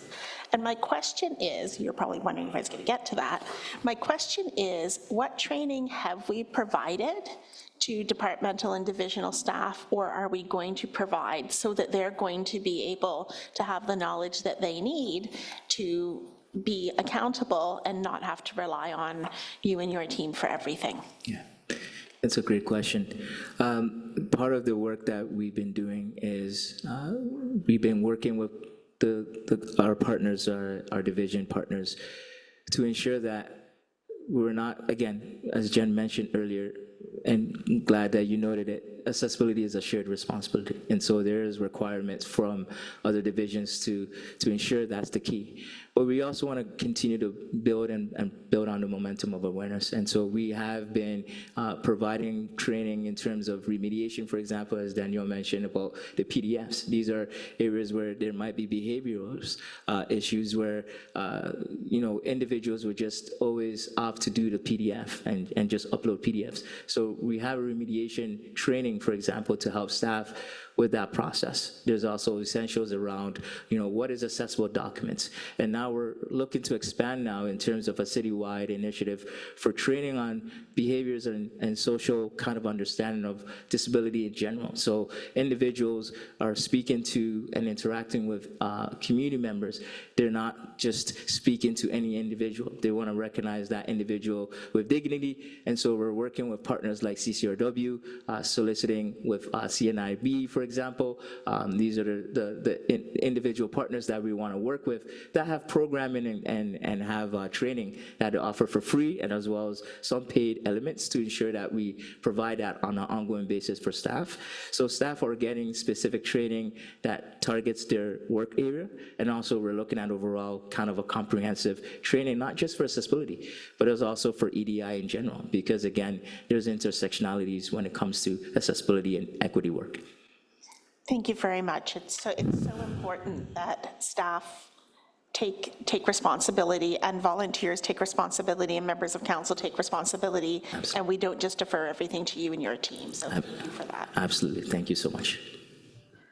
Thank you, Stephen and Farshid, for your presentation, your great fulsome explanations. Very much appreciated. It's such an important piece of work, so thank you for both being here to answer all the questions and go beyond those answers and provide even more in-depth responses, so thank you very much.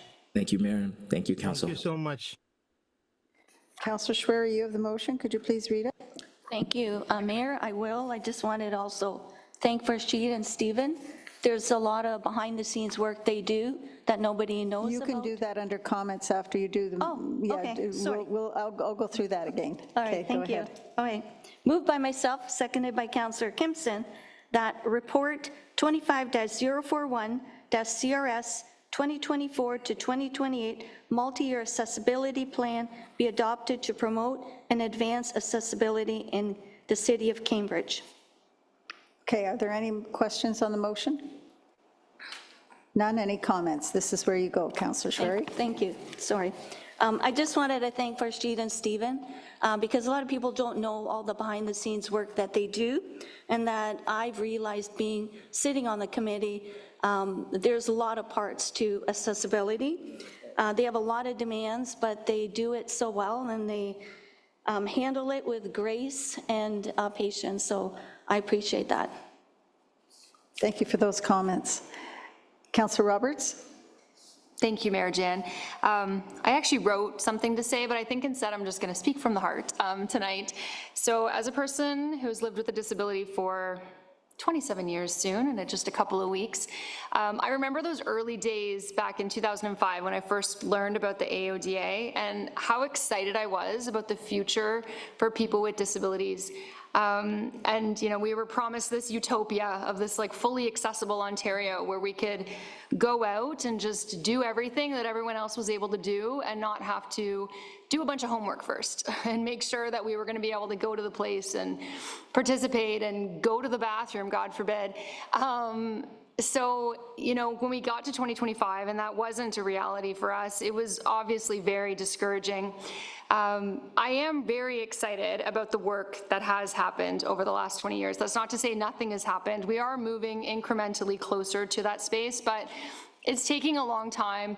And I think we as a city have an opportunity here to be trailblazers, to go above and beyond and to really set the best example for our private sectors, for our residents, to show them what compassion looks like and what meaningful change looks like when we take into account and we truly listen to people who live this every day. So I'm very excited about the work that our staff have done, and I think it's a great start, and I think we're going to continue to build on this moving forward. But I think we always have to take into consideration the folks that live it every day. There's this statement, nothing about us without us, which is a really important piece that we have to remember as we work through accessibility stuff. And I think that we have to remember that every single day here in the city of Cambridge. So thank you to staff. I look forward to working with you as we continue to develop this plan and work forward. And let's make this a place where everyone can go out and participate in city facilities and city programming and not have to spend hours doing homework beforehand to make sure they can actually do what they want to do. So thank you. Councillor Kimpson.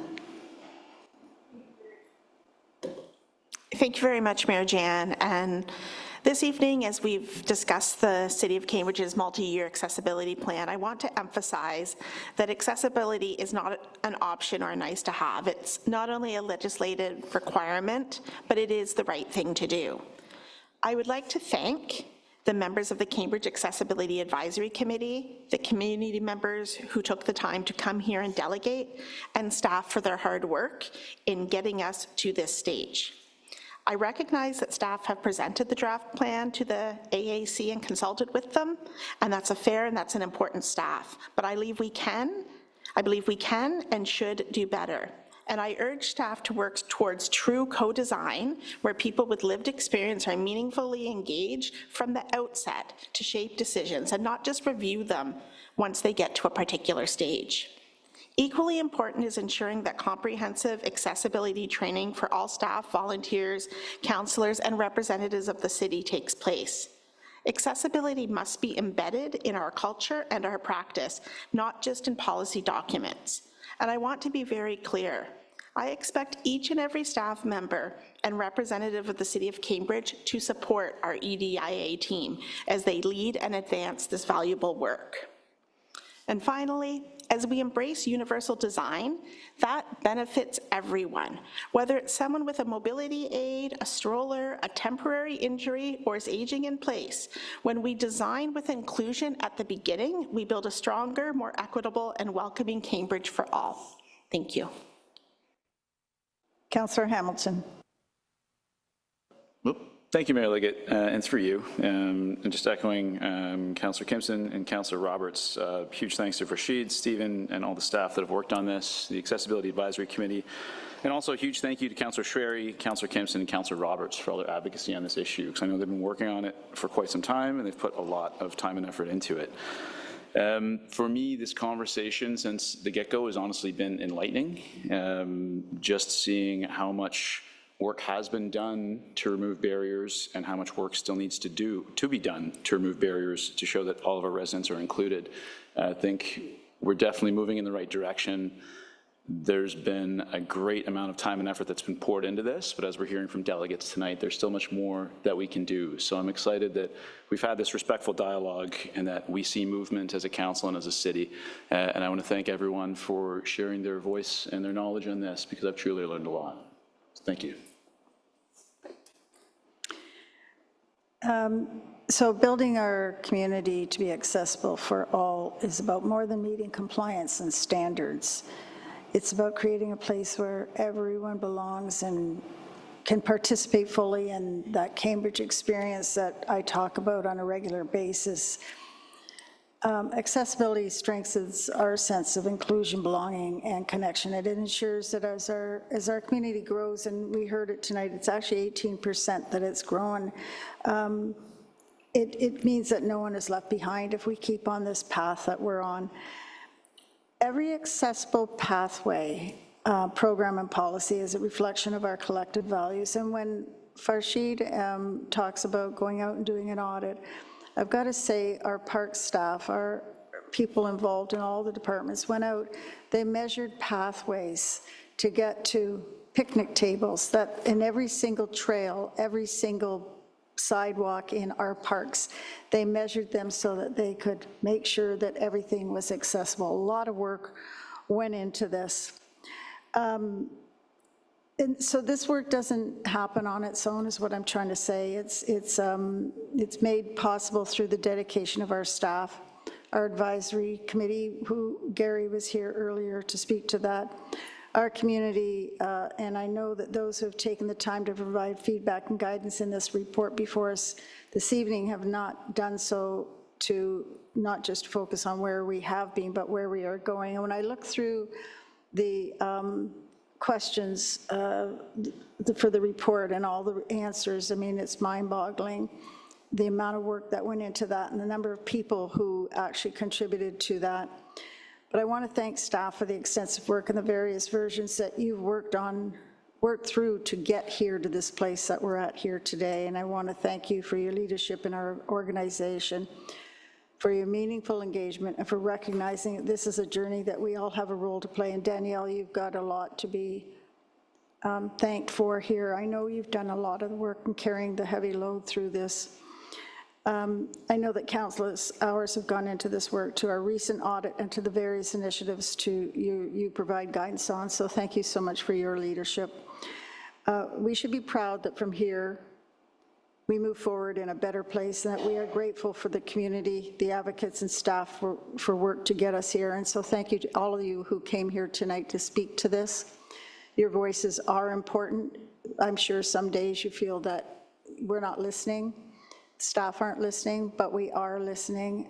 We couldn't have got to where we are today without listening. So thank you so much for your support in getting us to this place as well.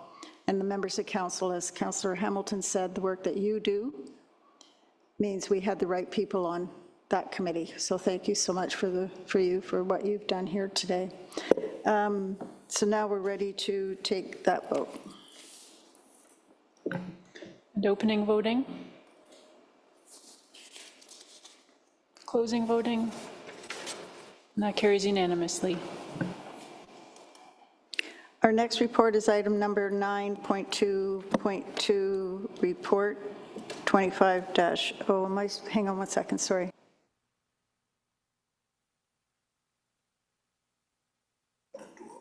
We're going to take a break so that everybody can, yes, before we get into this one, yeah.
Our next report is item number 9.2.2, Report 25-043, CRS FADS Implementation Update.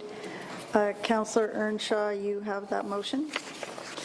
I do, yes. Thank you, Mayor Liggett. It's moved by me and seconded by Councillor Devine that Report 25-043-CRS, Facility Accessibility Design Standards, or FADS, implementation report be received for information.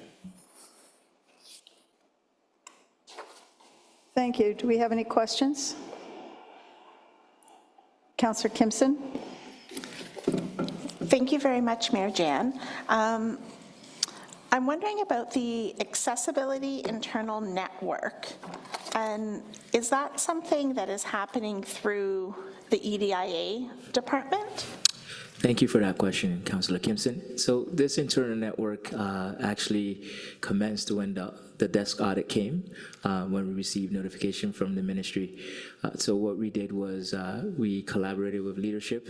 They identify members across the division for us to work with directly to ensure that all different areas of the desk audit were receiving the appropriate evidence and support to provide that. So it kind of became a natural grassroots kind of process, and we're looking at that as a way to continue to move forward with that, getting that expertise from different divisions and leveraging that as an opportunity to now build on that from an accessibility component. Thank you. Councillor Roberts. Thank you, Mayor Jan, and through you. I have a question about the implementation roadmap under the short-term heading. So it says apply FADS requirements systematically to all new capital projects and site plan reviews. So I'm just wondering what this looks like. I'm just thinking in the age of AI, where we might have an opportunity for, at least that initial check to make sure we're compliant with FADS. Is it going to be done through some sort of software, or are we dependent on a human to be doing it, in which case are we going to be looking at that construction coordinator role to make sure that we capture all the stuff? Yeah, no, it's a great question, Councillor Roberts. I think ideally what we intended to mean here was we worked and kind of researched with City of Kingston, and they have a checklist that they're leveraging right now for FADS. And so that goes through the different specialized experts who work through this particular checklist to ensure that when developers or planners or whoever is using that checklist, make sure they're looking at that directly. So there's a component of a checklist, and also obviously there's an opportunity for different tools and the evolution of AI, whatever that will look like. But at the moment, other municipalities are using this checklist, which will help us to kind of begin that process of tracking. We don't necessarily have any at the moment. And so this now kind of provides us an opportunity to go through FADS for our different departments. This will be a checklist, whether that be a site plan checklist or a FADS checklist that will be used. Okay. Thank you. I'm going to have Mr. Yogesh speak to the work that we're doing with AI. We have a group within the city staff working. So we have a working group comprised of the various staff from across the city, technology services, city's corporate strategy, project management office, and various other department divisions, and they continue to work over the last 4 to 6 months. We have launched an internal tool as well, and guide for staff to use, and parameters when to use, when not to use. And if you use, how you put disclaimer or information out. So there's an ongoing work going on and staff training on how to use AI tool as well. So there's a lot of work has happened over the last 6 months. Councillor Kimson. Thank you, Mayor Jan. I'm not sure who to direct this question to, but I note that in the report, it indicates that there's no financial impacts at this stage of implementation, which is true, but there are implications when FADS is not followed. So I'm wondering who who is looking out for this? Because it can't be, the onus can't just be on Stephen and his team to flag these, especially when they're reviewing things at the site plan stage. But who is making sure that the FADS document is used when required, so that we don't run into situations like Willard Park where we have to go back and we have to change something and pay for that change? I'm not sure who's going to speak to this, but that statement also says that it may require budget allocation as implementation continues. Danielle, do you want to speak to this? Thank you. Through you, Madam Mayor, to Councillor Gibson's question. Thank you for that question. That is something that staff have spent a great deal of time looking at in terms of their jurisdictional scan on this matter. And we're looking at implementing a attestation policy to accompany FADS, so that as we move forward, certain divisions will be required to take those attestations so that we have it on record and can follow up if we need to down the road. As we know, sometimes things do get missed, but we need to also have accountability built into this as we move forward. So we're looking at implementing that as part of our next steps as well. You'll see that shortly.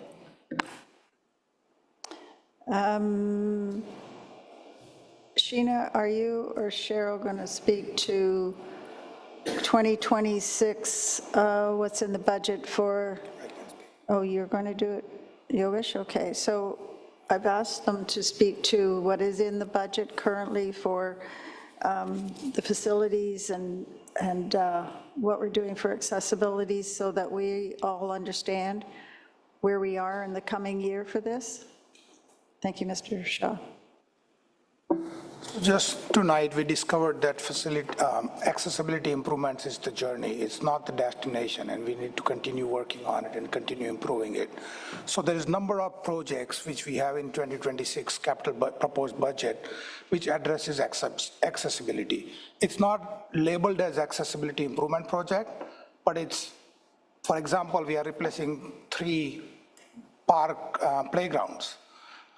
As we replace those, we will have the accessible features included in some of those parks where we have identified through our parks master plan where we need to have a premium full accessible playground. So I believe 2 of them are going to be premium accessible playground, and one at Wellesley Park in Southeast Galt, where we have a new rec complex, so there'll be new playgrounds there, which would be fully accessible. So I believe there's 3 playgrounds we have in 2026.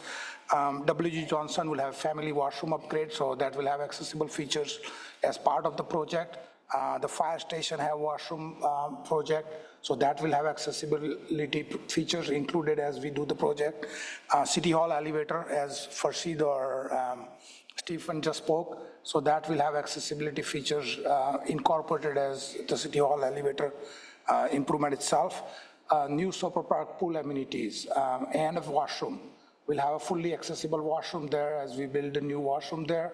And those, as we implement the FEDS, as we build new infrastructure and renovate and replace the existing infrastructure, it will be all part of those replacement of the amenities. There's a number of road projects, full road reconstruction project, so sidewalks will be renewed and replaced. If it's not accessible, they will be going through that accessibility check and FEDS implementation process as well. So there is not one project which will improve the accessibility. There's multiple projects within the budget, and each project will go through the checks and balances that it complies with the FEDS. So that is what we have in the budget. Yeah, and the Kings Baseball Diamond, which is an existing project, which will be constructed in 2026. That's a major premium feature. Canadian Tire funded Jumpstart amenities in Hespeler Arena. So there will be, that project will be concluded probably early springs and open for the community. That would be an accessible multi-use sports court. And 2 elevators at Hespeler Arena as well as Galt Arena is going through the accessibility improvements and making sure that people can use it to go from different floors and without any trouble. So those are a number of initiatives in works, and those improvements you will be seeing that oncoming in 2026. Thank you, Mr. Shaw. We're going to take the vote now. Thank you. Opening voting. Closing voting. And that carries unanimously. Our next report is item number 9.5.2, Report 25-023, PG, Comprehensive Zoning Bylaw Review, Form-Based Zoning Update. We have Brian Cooper, who got kudos earlier this evening from one of our delegations. Brian is our Senior Planner of Policy. And Brian, if you could perhaps in your presentation or afterwards address some of Mr. Wien's concerns potentially. Certainly, thank you, Madam Mayor. I do have a slide that speaks to some of the engagement work that we've done, so I think that I'll try to highlight that work that was done.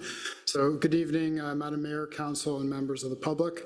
Tonight I'll be giving an update presentation on the city's form-based zoning bylaw review, as well as an overview of the public engagement process that's been completed for the project. So in terms of background, the city has been in the process of updating our comprehensive zoning bylaw to implement our official plan. So our current bylaw, it's quite dated, it's about 40 years old. So it's important that we update it with contemporary rules and regulations for all land uses. Now, related to that is the city's Housing Accelerator Fund program. So the city's partnered with CMHC to pursue a number of housing-related initiatives with the goal of increasing the supply of housing and building homes more quickly. And one of those initiatives is project number 4, which is called form-based zoning. And that supports that half goal by reducing regulations and allowing more housing within the city. And so the form-based zoning review, it's being integrated into that comprehensive zoning bylaw review project that was underway. So just to highlight some of the differences between a traditional zoning bylaw and a form-based bylaw. So our existing bylaw is very much a traditional restrictive zoning bylaw. It separates housing into different zones based on type and density. Currently, we have 16 restrictive residential zones across the city. And so that's really a barrier to new housing, because if a housing project generally isn't the same as what's around it, a zoning amendment is typically required, or other approvals, including official plan amendments. So a form-based bylaw is different in that it's not focused on restricting housing and separating housing from one another. All housing types are permitted, but it still is very much a regulatory document. There still are rules, and there are many rules that do control the overall size and scale of buildings. And so the focus is on forms, so things like building height. Currently, our in effect bylaw actually doesn't have building heights for residential zones. So we're introducing appropriate heights through this process. Other things it focuses on are setbacks, landscaping. Parking is still very much a requirement, and that does limit how many units can be built on a lot. So this graphic here on the screen, this kind of illustrates the concept of form-based zoning. So when you apply things like your front yard setbacks, your side yard setbacks and rear yards, you have a building envelope, which is shown by this conceptual blue box. And so under a form-based bylaw, if you meet those standards, we're not concerned about the housing type itself. It could be a single that fits within that box. It could be a semi. It could be a townhouse. So that's the difference between the kind of current state and the proposed. So to give a bit more context, here are some examples in Cambridge of the types of housing that we're talking about. So these are all a bit different in form and style, but on the top left is an example of a detached ARU, or additional dwelling unit. The top right is an example of an infill townhouse development, which was built on the back of an existing single. Some other examples are a variety of townhouses, low-rise multiples, as well as stacked townhouses. So under a form-based bylaw, all of these types of housing would be permitted, provided that they meet the requirements of the bylaw and that the property is of suitable size to accommodate them. And so although these are all different types of housing, one thing they do share in common is generally these aren't permitted in most areas of the city's residential zones. you would need a zoning amendment or an official plan to permit most of these developments. And that's what they went through. In terms of scope, the scope of the bylaw is really based on our official plan. So we have two land use designations, two main residential land use designations, I should say. The area shown in yellow, which is most of what you see, is our low density designation. And that's where low-rise housing is permitted in our official plan. And that's what the form-based bylaw is proposing. These areas would still remain low-rise, but again, it's that variety of housing. The orange areas, which are specific properties, are designated high density, and that's where taller buildings are permitted, and that's where the form-based bylaw would have a corresponding zone for taller buildings. So this project is not about putting tall buildings in low-rise areas. Our other main growth areas like the downtown Hespeler corridor, Main and Dundas secondary plan area, which was recently approved, those are not part of the scope of this review right now. The focus is really on residential areas. So in terms of engagement, Council directed that staff pursue a fulsome engagement process for this project, and so that included citywide mailouts. So we mailed out 61,000 project postcards to residents to inform people about the project, where they can find out more information online, where we would be holding open houses, as well as where they can access a survey to give feedback, a social media and newspaper campaign. We attended the Hespeler, Preston, and Galt farmers markets. We had a booth there to discuss, the project and share information with residents on when they're, out and about. We hosted 11 drop-in sessions, so some of those were at City Hall, but most were outside in the community, as well as the online survey, which we received 400 responses on that. And what we found was really after we did that mail out, there was like an exponential increase in traffic to our Engage site and to the uptake on the survey, which is great. So the next couple slides, just to give you an overview of the survey that was done. So these are the types of questions that were asked.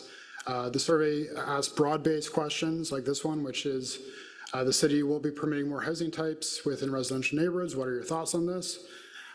So each question or each response was categorized by level of support.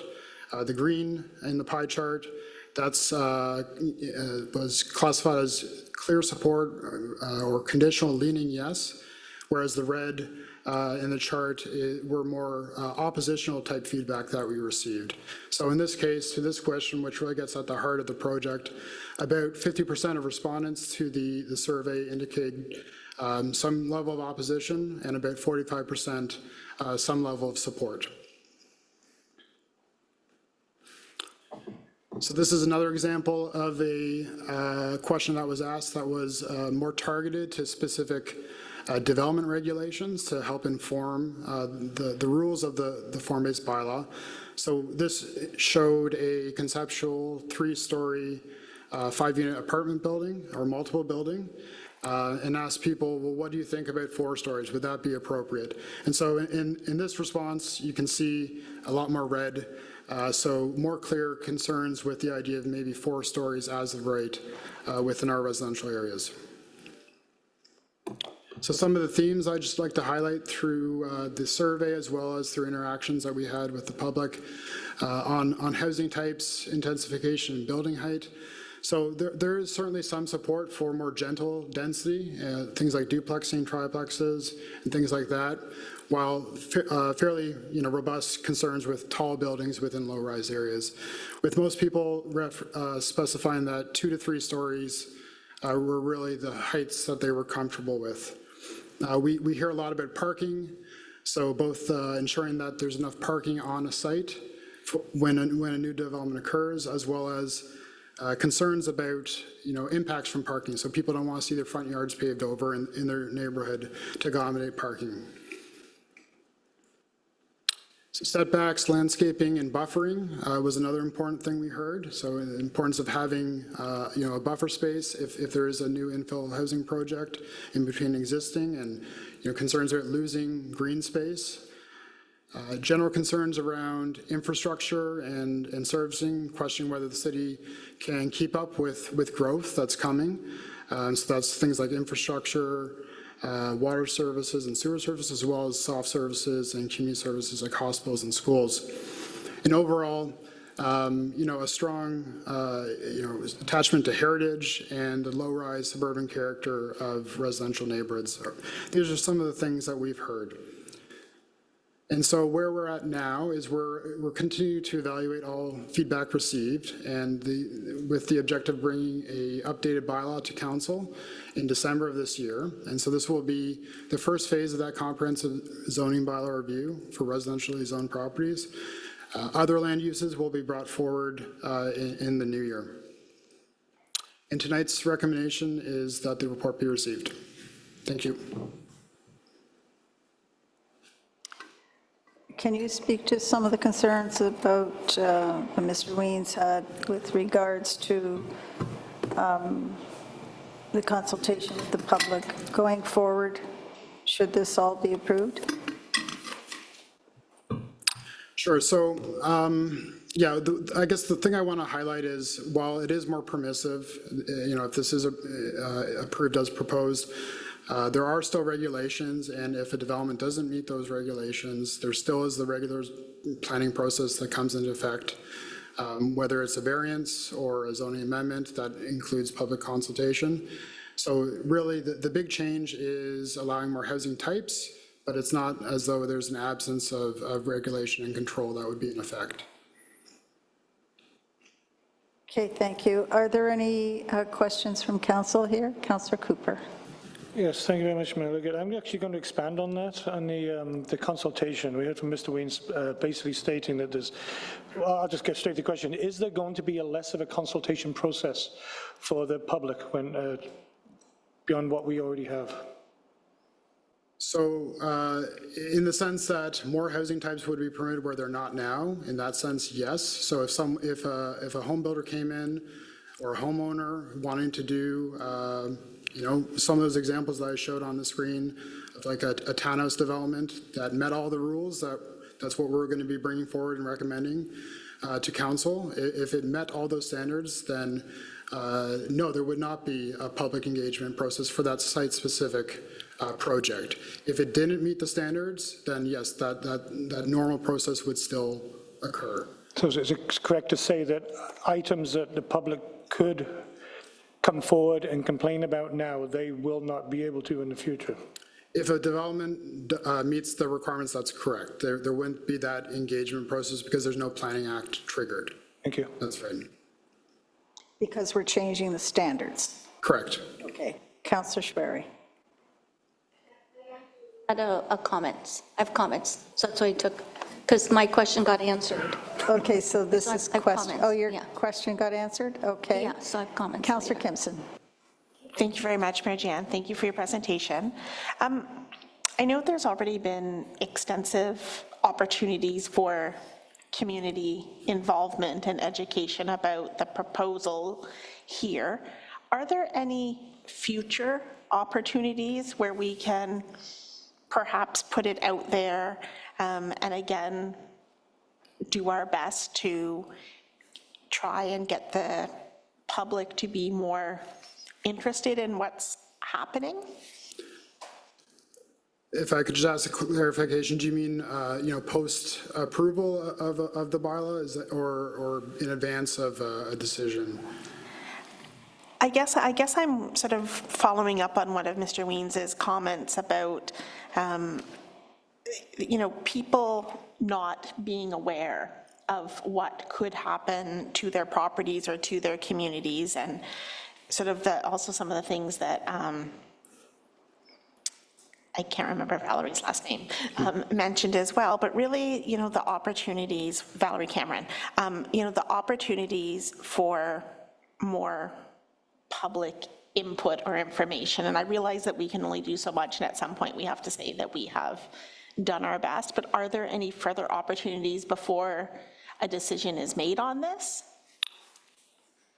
So we are bringing the bylaw to December, so, that's pretty limited. We will be considering comments received tonight, and Mr. Weens as well as Valerie's, absolutely, and any other submissions that may come in between that period. But, the formal engagement process has concluded. It was, I think, a pretty thorough, engagement, which was great. I understand the concern that not having the opportunity to weigh in on each development. I certainly understand that. It is, I think, it is a bit of a trade-off between the current system that we have now, which is very prohibitive to new development. So I guess I would leave it with that, we have tried to reach out to as many people as possible. The other thing I want to emphasize is, a new comprehensive zoning bylaw shouldn't be reviewed or redone every 40 years. Like, that's too long. I really want this bylaw to be like a living document that's updated as issues might come up in the community, new emerging issues that can be addressed. So I would envision that there would be more, kind of housekeeping amendments to the bylaw to keep it current, to keep it relevant, to address issues as they may emerge. Thank you very much. We'll have to all do our best to get the word out to the community between now and then. Thank you. Okay, thank you. There's no more questions. Thank you. Oh, thank you. Okay, Councillor Roberts, do you have that motion? Sorry, Mayor Jan. Oh, thank you. All right. Oh, it's right here. Yeah. Thank you. Moved by myself, seconded by Councillor Earnshaw. Recommendation that report 25-011-PG comprehensive zoning bylaw review form-based zoning update be received. Thank you. Thank you. Are there any questions to any other members of staff here? Seeing none, any comments? Councillor Schwery, you're up first.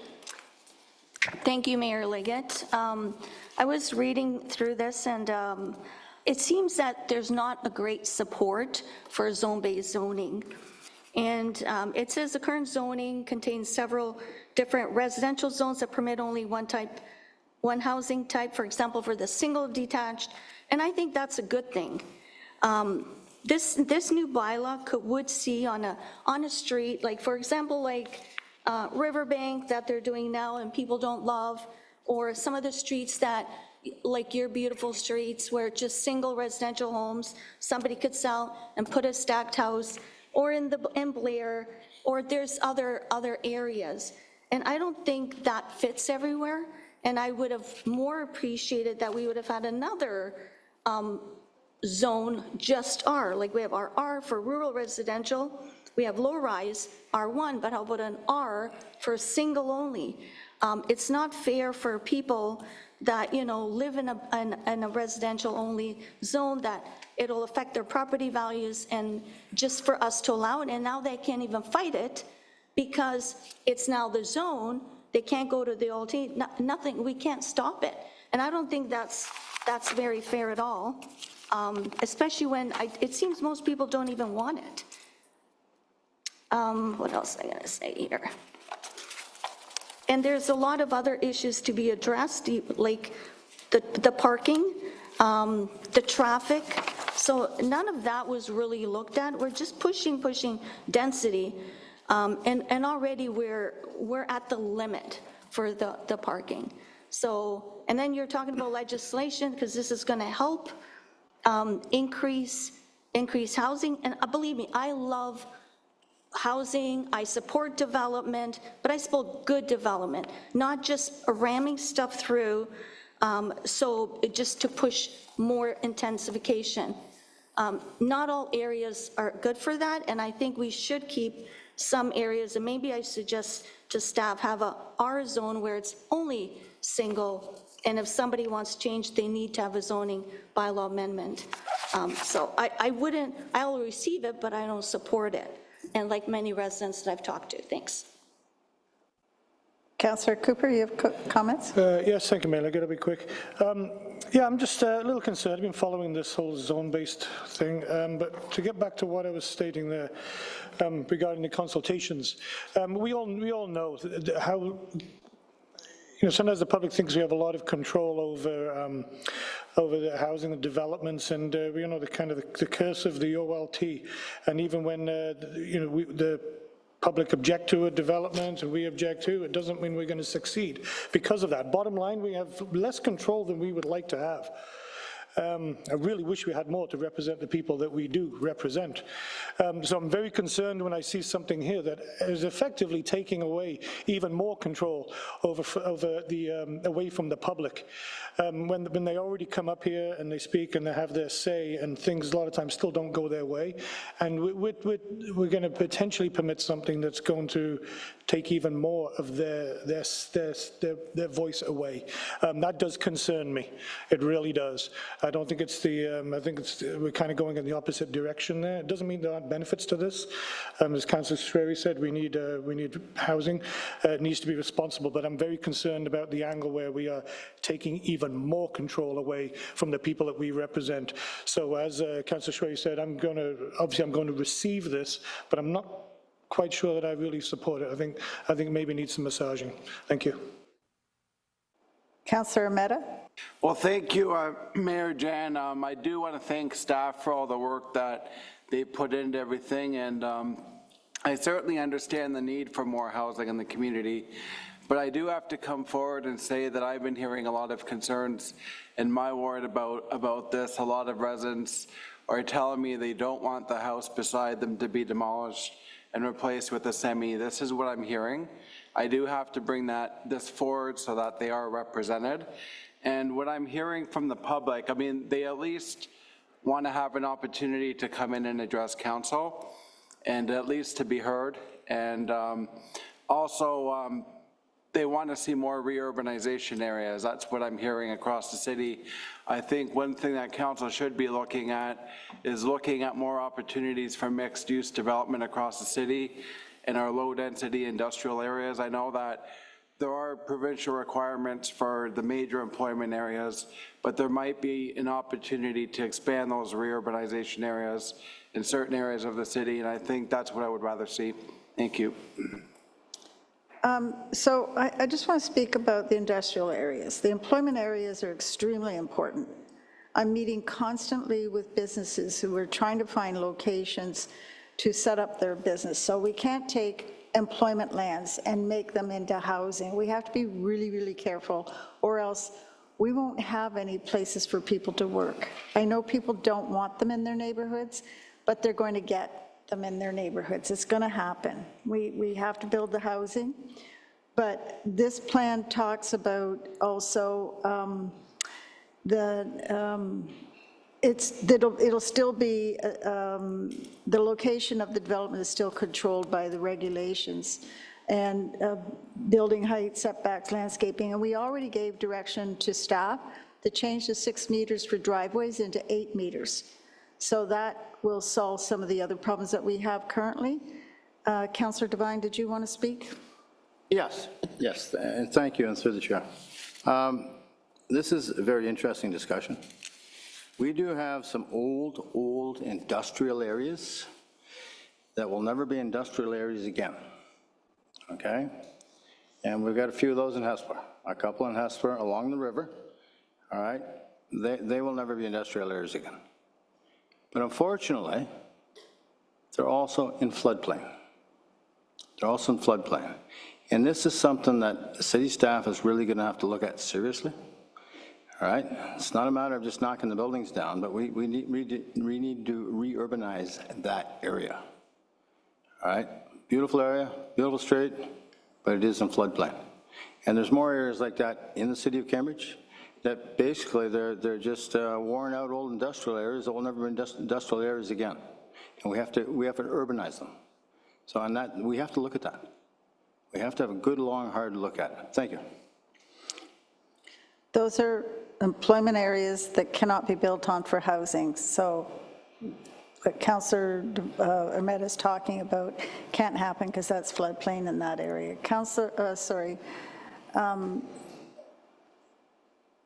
Mr. Bromberg, you had wanted to speak.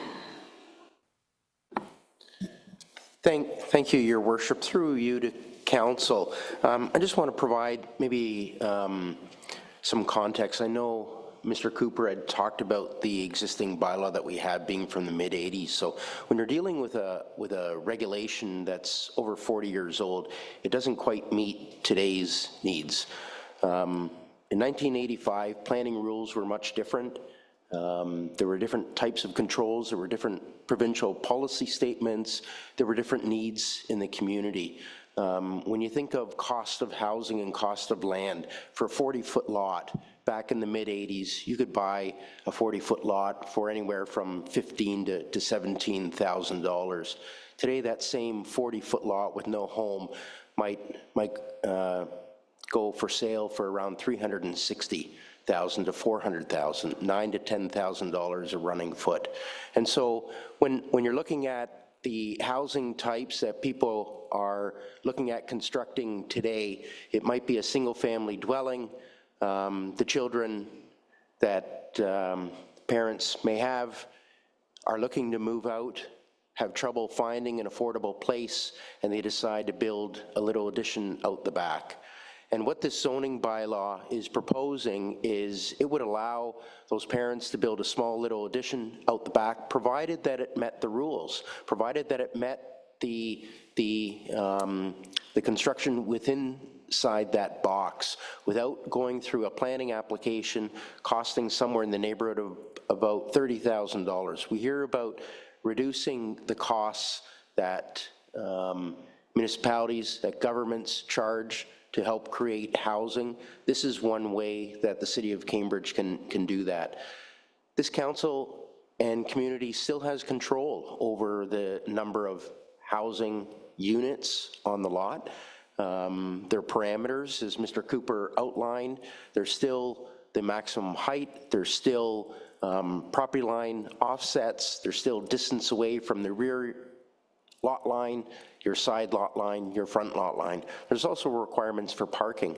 And so even though it may be permitted to have 4 units based on the zoning, not every lot will be allowed to build 4 units on a home at some point in the future, because parking won't allow that. They might only be allowed up to 2 units because of parking restrictions. So there still are restrictions, but what we're trying to do is provide a zoning bylaw that meets today's needs in 2025, but just as important, also aligns with the provincial policy statements and the requirements.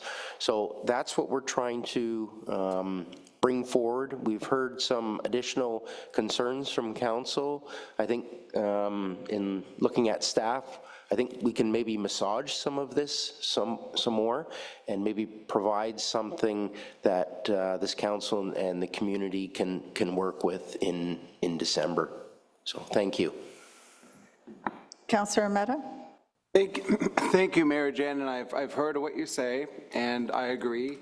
We do need to protect our employment lands. I'm not referring to the Cambridge Business Park or the LG Lovell Industrial Park or even the Eastern Business Park, but there are areas that could be turned into mixed use. And there are old plazas that only have commercial only, and we could be looking at rezoning some of those. So I'd like to see more work done on that. And also, as far as additional units in the neighborhood, I'm hearing people would rather those units go within the existing buildings that are already there, like, you know, in the basement, for example, or having an accessory dwelling unit in the backyard. You know, people are okay with that, but tearing a house down and putting a semi in, people are having concerns about that, and I have to bring that forward, so. Yeah, I don't disagree with you, Councillor Mehta. Councillor Kimson.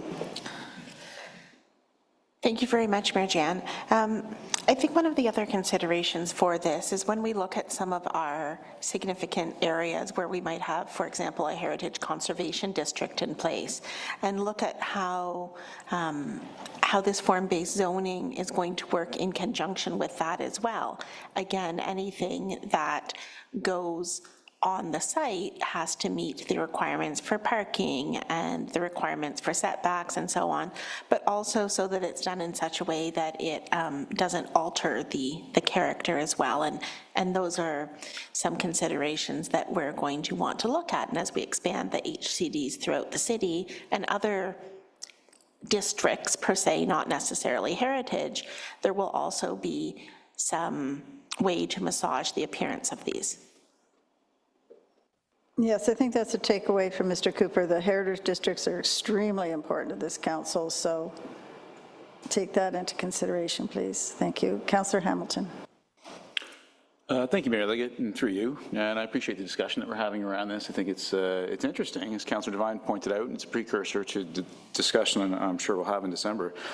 But I think from what I'm seeing so far, it seems like a very reasonable, balanced approach to meet the demand for new housing and new forms of housing, and to fit them within specific and highly regulated forms within that blue box. So from my understanding, we would still have control over the height, offsets, and also parking, but form-based zoning would expedite our planning processes in ways that would otherwise be allowed, but would take a whole lot of time and staff energy and ultimately money for the city.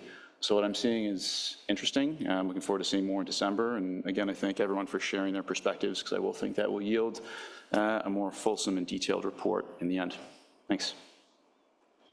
Mr. Bromberg, this was part of our half funding as well, was it not? That's correct. This project is one of the 9 projects that we've received half funding for, and is critical towards any kind of future funding.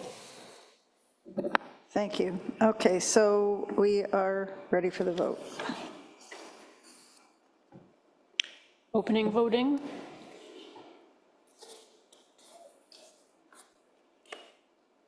Closing voting.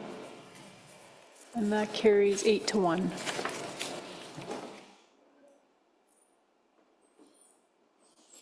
We're just receiving the report, right? Okay. Councillor Kimson, you pulled report 25-002, CFS Arts and Culture Hub, 19 Cambridge Street from the consent agenda. Do you have a seconder? Yes, I do, Councillor Roberts. Okay, could you please read that? Yes, I can. Thank you, Mayor Jan. Moved by myself and seconded by Councillor Roberts, recommendation that report 25-002-CFS Arts and Culture Hub, 19 Cambridge Street be received, and that request for quotation number Q25-79 Arts and Culture Hub, 19 Cambridge Street be awarded to Jackman Construction Limited in the amount of $532,641.66, excluding applicable taxes. And further that the budget and capital project A/01-632-41 be increased by a total of $447,123 funded from the Core Area Transformation Fund. And the reason you pulled that, did you want to say something? Yes, thank you, Mayor Jan. I asked to have it pulled for a couple of reasons. I asked to have it pulled because it's quite a sizable amount of money to go through in the consent agenda, and that's something that we had discussed on numerous occasions about large sums of money coming to council. I'm also concerned that there's been a significant increase in this project over and above what was initially quoted to us. And I'm also concerned that the Core Area Transformation Fund is not an infinite amount of money, and that may not be the best place to receive the funding from it. Okay, who wants to speak to this? I believe the increase was because of the railings and the ramp, it's all accessibility, and the washroom. Who can speak to this? Sorry. I can't see who you're pointing at there. I think Leslie? Cheryl's going to start, and then I'll take it over. Okay, go ahead. Thank you, through you, Madam Mayor. From the procurement end of things, we do take Councillor Kimpson's comments under advisement. Typically, procurement awards are put on the consent agenda. However, having regard for some of the comments that were made around how this was placed on the consent agenda, staff will certainly be taking that away for consideration for future tender procurement awards. And then with respect to specific questions related to the project, I will defer to our General Manager, Leslie Head, to provide some of those details. Through you, Mayor Liggett, I'll just comment that when staff originally estimated the project, we were working on limited information at the time. Since then, and working with our architectural team, the cost increases related to a variety of issues, but I'll just highlight a few. In addition to the condition of the building and the use of the required work needed in the building, the quote also includes furniture, additional consultant fees, and the addition to the scope of the work. Additional items to renovate the building and comply with the Ontario Building Code and permit for our recently approved FADS implementation plan, which was not approved when we first had the project last summer. The work also includes the demolition of 2 existing washrooms and 1 meeting room to provide 3 new barrier-free accessible washrooms, enhanced security and swipe card access on the building, security cameras for the campus security system. We had to increase our mechanical alterations for chemicals used in the print process. As you know, the print group is our primary tenant in that building, our anchor tenant, and so we needed to accommodate the needs for that group. We have a new fully accessible entrance door system, both at the front and the back of the building, double doors, and further outfitting within the building. Thank you. Councillor Hamilton. Thank you, Mayor Liggett, and through you. And yeah, thank you, Councillor Kempson. It is a bit of a transition, I think, a bit of a jump between the 202,000 that was approved and the 447,000 to be funded from the Core Area Transformation Fund that is being requested now. My question, it might be for Sheena, but how much do we actually have in the Core Area Transformation Fund? Sorry to put you on the spot like that. Thank you, Councillor Hamilton. Through the mayor, we have just over $12 million projected for year-end 2025 in the CADF. Can I ask a quick follow-up on that fund, Mayor Liggett? Thank you. How much on average is withdrawn from that fund every year, and how much goes into it? I'm just wondering, is it usually average at 12? Or are we experiencing a bull market or a bear market with the Core Area Transformation Fund? Thank you. Again, through the mayor, for 2025, our projected revenue inflows are about $500,000, so about $535,000. Our capital budget impact in 2026, in 2025 is specifically $720,000. And our operating budget impact is about $1 million. And sorry, this is speaking to our 2026 budget. Thank you. So we could have large amounts taken out of that fund at any given point in time, so it's not small amounts like this that can happen. We can have very large amounts that can drop that rate down. Councillor Roberts? Thanks, Mayor Jan, and through you. I'm very excited to hear that there's going to be accessibility upgrades to the building, but I do have concerns when we say things like accessibility is why this is costing so much money. So I wonder if we can have a look at a breakdown of exactly what the various costs are, because it sounds like there's also some security upgrades that are happening, maybe in conjunction with the accessibility upgrades. It sounds like there might be some things to specifically support the user group that's going to end up there. So I think before we say yes to spending $500,000 and then people saying, oh, it's for accessibility, which is why people get upset about accessibility, I would love to see a breakdown of what the actual costs are going to be and what is being allocated to which project within the building. Thank you. I think, are you okay with us getting you that after we've done this? Because we still have to, we're not going to go forward, like, you're okay with getting all that information after? You're not trying to hold up this vote to go forward with this tender, this construction? Okay. Councillor Schwery. Thank you, Mayor Liggett. I myself also looked at this and I was a little bit shocked with the amount of money. Especially, I just want to say, just taking money out of a reserve means that we have to put it back. It just doesn't appear. And right now with the, our property taxes going up, there's so many costs. I myself did not ask for anything because I know the burden on the taxpayers. So I feel something like this might, be deferred. for another time, especially in these times, and I would just not support this extra money. And for some reason, I thought this would be more of a revenue-generating building, but it doesn't seem to be that, so I would not support this additional funding at this time. Thanks. So, Sheena, could you speak to us, her comment about the money having to go back into that reserve fund, please?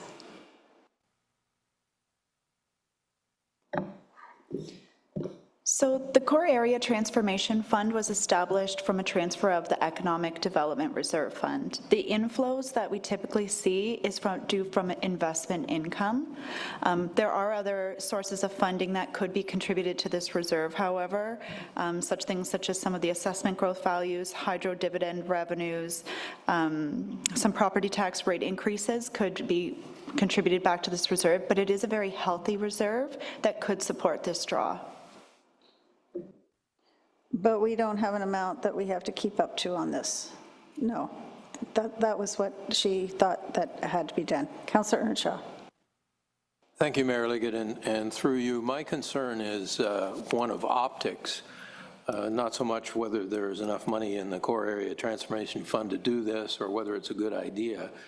But when the original report called for $202,000, and I recognize what we were just told about the reasons for the increase, and that was a matter of public record. And now we're looking at another $447,123, which is what, another 200% above and beyond the original estimate. It just doesn't look good, in my view, and I'm very concerned about that from the point of view of the public looking on. I understand, you know, what has happened and why the increase, but it's very hard to simply see the difference between the two numbers and not be concerned about whether we're being prudent with taxpayer dollars. Thank you. Thank you.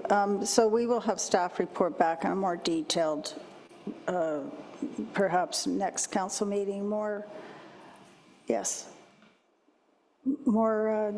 in-depth look at how that got to be where it is. Okay, Councillor Schwery.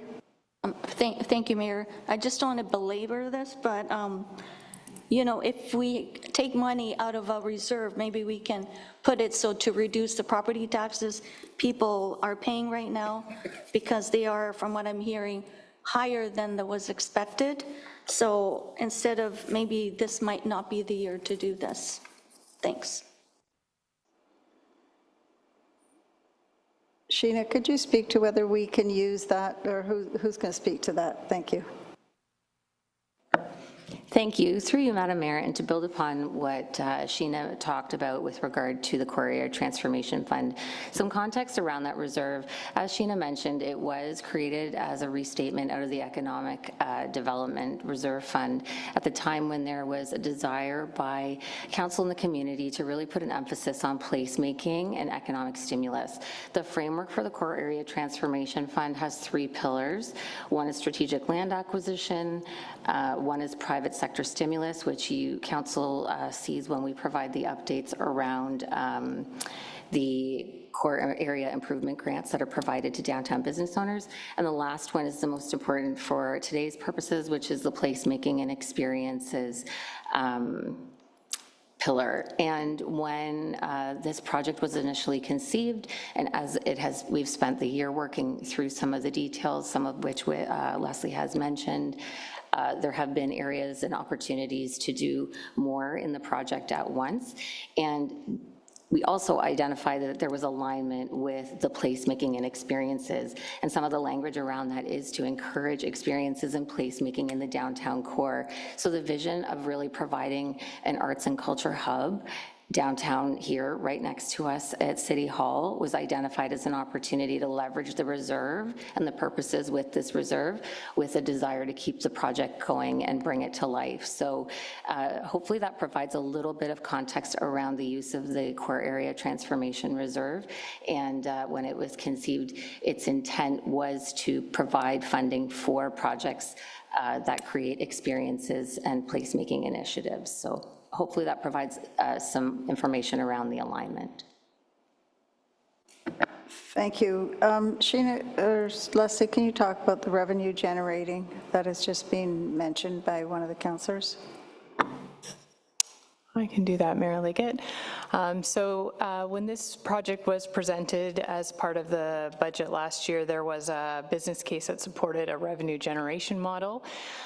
There will be substantial revenue as part of the case when we are up and running, which includes interactive arts hub, multi-rentable spaces for community arts, community artists, and as I mentioned before, our primary tenant, which is the Riverside Print Group, and as you know, they were in council chambers to speak to the project and their desire to find a location. Again, as we worked through the project and the needs, we identified to house that group, there was requirements unknown to us at the time when the initial budget was created. But we do suspect and have outlined a business case to support a revenue generation model at that location. Thank you. Councillor Devine. Yeah, I'm getting a little confused here. Are we still on this motion? So I want to talk about something else. Are we still on this motion? It was. Okay, that's fine, because I have a motion I'd like to make after this. Thank you. Councillor Kimpson. Thank you very much, Mayor Jan. I'm concerned that given the information has changed significantly since we approved the 2025 budget, and there's clearly a lot more information as far as the the revenue generation that's going to be brought in, the additional costs that are coming in, the separation of things that have sort of popped up that were unbeknownst when we initially approved it. I'm very concerned that as we move into the budget process, not knowing where we're going to end up overall with approving yet another really nice to have project that will absolutely benefit the downtown core here in Galt and the City Hall campus. But given the uncertainty that we have in our current economic climate, we don't know what's going on with tariffs. That seems to change on an almost daily basis. We have automotive plants half an hour from here that are now on a 6-month pause, and we don't know how it's going to affect the local people that are employed by all of the other manufacturers. I'm very concerned with going forward with this and the increase until we know where we land with our budget this year.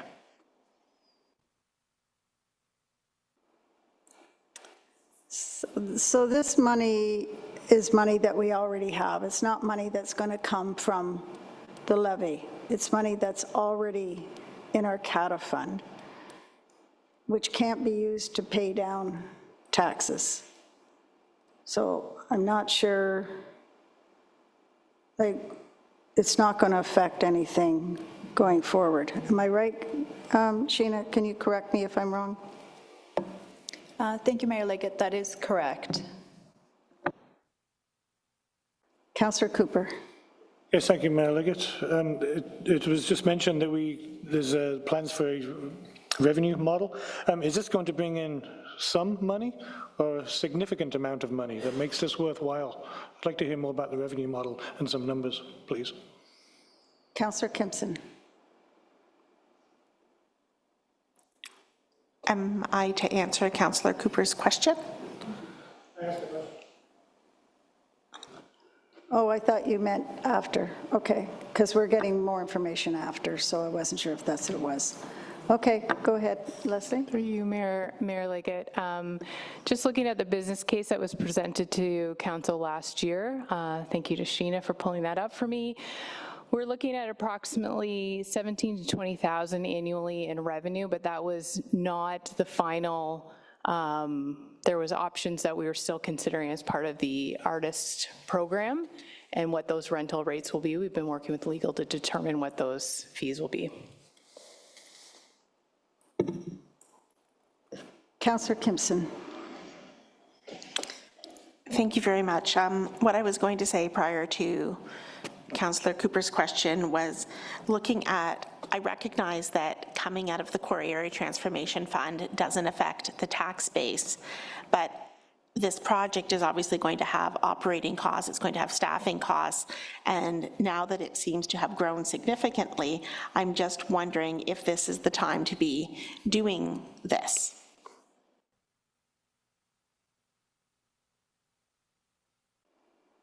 The floor is to anybody else's. Oh, Leslie?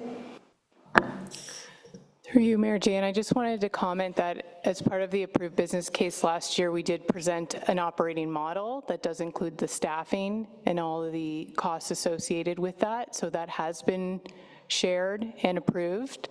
Just wanted to comment that we had prepared that last year as part of the budget.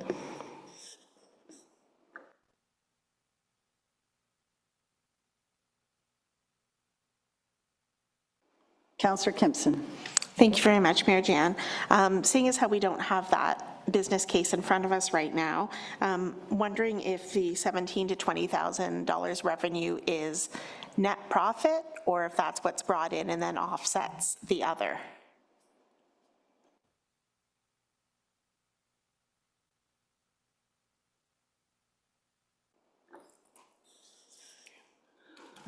Through you, Mayor Jane, that, that offsets the other.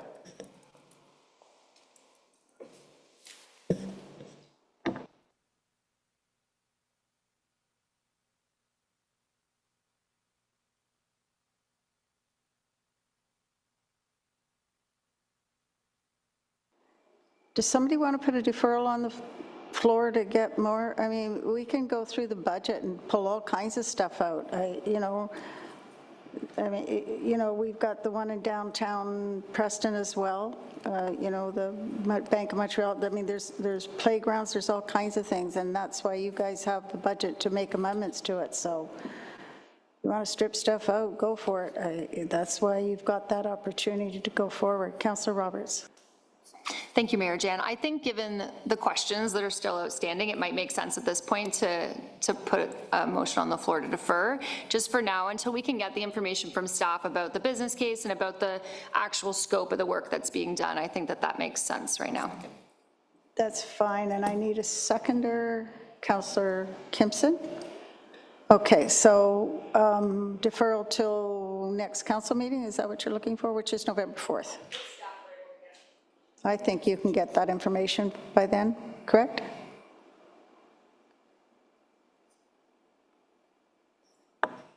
Mayor Liggett, I'm just consulting with my colleague here. Next week is a statutory public meeting. Could we look at the next 13th?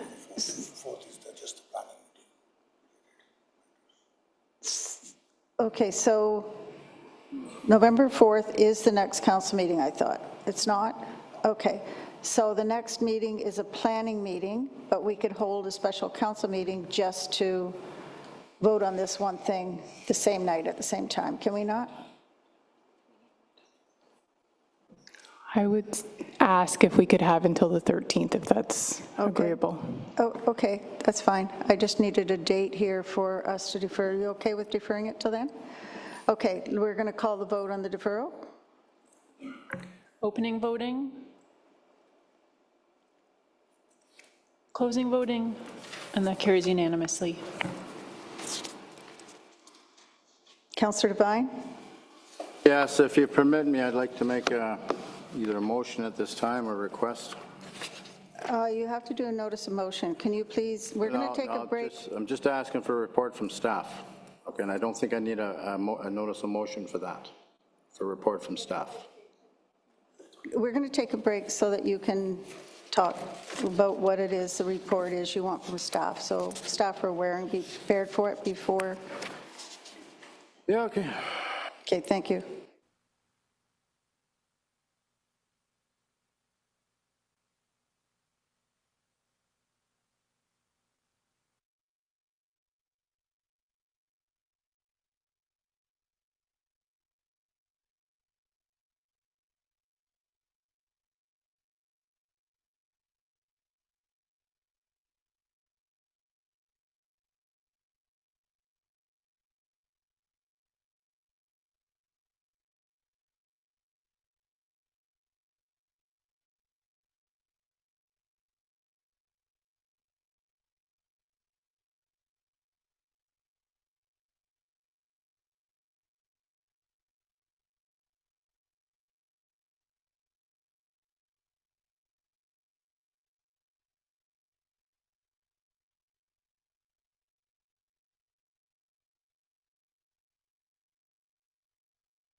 So Councillor Devine has direction, not a motion, for coming back on November 13th with the other report. And Councillor Devine, do you want to say the direction you want to give to staff for that?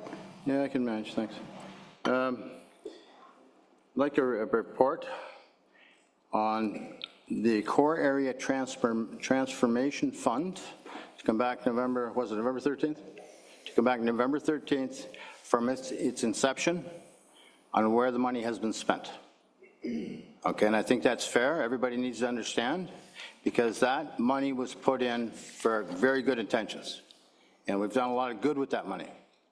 But we all need to understand where it's gone and how it's been used, because we have a few councillors here that are not familiar with it. Okay, and I don't think, from what I heard, put more money in the fund from another fund, that doesn't make sense to me. But anyway, thank you. Thank you, Councillor Devine, for that. I think that's an excellent direction. Thank you for that. Okay, next up we have other business. Does any member of council have any other business they want to bring forward? Okay, I see none. We have one motion this evening from Councillor Cooper regarding rent protection for tenants. This motion was introduced at the October 14th council meeting and will be discussed and voted on this evening. Councillor Cooper, do you have a seconder for your motion? Yes, I do. Councillor Mehta. Okay, can you put your motion on the floor, please? Yes, I will. Thank you, Mayor Liggett. Okay, this is regarding rent protection for tenants, moved by me, seconded by Councillor Mehta.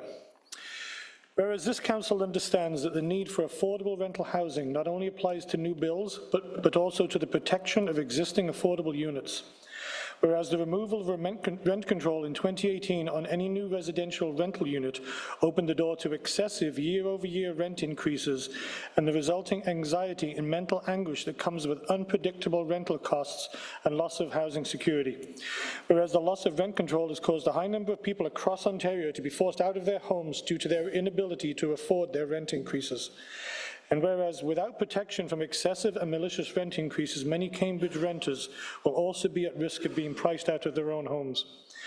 Whereas unlimited rent increases can be used as a tool by landlords acting in bad faith to remove existing tenants in order to replace them with new tenants at increased rates. Whereas providing housing stability, maintaining affordable housing stock, and protecting renters from unfair rent increases is of utmost importance to this council. And whereas this council recognizes that landlords are essential to a flourishing and affordable housing system, and whereas maintaining Ontario as a location that is attractive to landlords is of utmost importance. Therefore, let it be resolved that Cambridge City Council requests the Province of Ontario provide adequate protection against excessive and malicious rent increases for all rental units occupied for residential purposes, while maintaining the ability for landlords to operate a viable and sustainable business, and that the City Clerk for the City of Cambridge send a letter to Honourable Doug Ford, Premier of Ontario, MPP Jess Dixon, MPP Brian Riddell, and other municipalities throughout Ontario for their endorsement consideration. And if I could speak to that. I think this one's well needed. This is something that matters to a lot of people. We have 2 million renters, residential renters across Ontario. Cambridge has its fair share of those. Many of these already live with the anxiety and fear, the mental anguish that comes with no rent control whatsoever. Now, this is very timely here because many of these people were just in the last few days frankly filled with the fear of God by the recent provincial proposals that would have potentially taken away what little housing security they have left. Thankfully, the province got they got the word and they've backed off a bit, but there's still things that are going to be done that are making people that already have no rent control and suffering the anxiety that goes with that worry even more. People like seniors on fixed incomes, they're terrified of excessive rent increases that are going to price them out of their own homes. This is something that I brought up a little while ago, and you saw that I pulled it. I pulled it because sometimes when you get new information, you got to pivot and change. And what I did was speak to representatives of landlords And you need to do that because there's no housing security to be found in the vilification of landlords. That will just scare them away. This is not about siding with tenants. This is not about siding with landlords. This is about siding with a common sense plan that's fair for everybody. When I've talked to the landlords, what has come across clear is that they're not asking to not have no rent control. They're not asking to remove it. What they're asking to do is to modernize it. Ontario needs a rent adjustment formula that's fair, flexible, and based on real costs. Tenants deserve predictability, security, and landlords need sustainability. If the province ties rent increases to inflation and property taxes and maintenance costs, we can protect affordability without punishing those valuable people that provide the housing. This has to work for everybody. And it was that talk with the landlords that I wanted to have so that we could cover all the ground here. But the fact is that in order to encourage development back in November of 2018, the rent protection was completely taken away for anybody that got into a rental unit, that became a rental unit after that date. They have no rent control. Landlord, once a year, can raise the rent by any amount they want. And again, I am not vilifying landlords. In any industry, any business, there's good actors, there's bad actors, which means there are bad ones in this, as same as anywhere else. And right now, there is no protection for anybody from them. I'm a renter. I know what it's like when you don't know whether your home is going to be your home in the next year. The mental anguish you go through is horrific. I luckily have rental affordability for now. Based on the way the province is talking, I don't know how long that will last. But for those that have it, I feel the pain that you're suffering. I can understand. People need to know that their home, there's some kind of protection for their home. They're going to keep it. They're going to maybe have it for a while with reasonable limits to those rent increases, and definitely not to become victim to malicious, excessive rent increases that could be done for a multitude of reasons to benefit the landlords. So, like I said, we need this motion is something I'm hoping that will get picked up on by other municipalities to request some level of control for rent increases that is adequate to provide protection, to provide peace of mind to renters, but also to provide a flourishing, sustainable business for the people that provide this housing, the landlords. So that's what this does. It's very basic in requesting that protection for people and also for the landlords. So I hope you'll support it. Thank you. Okay, is this a question or a comment?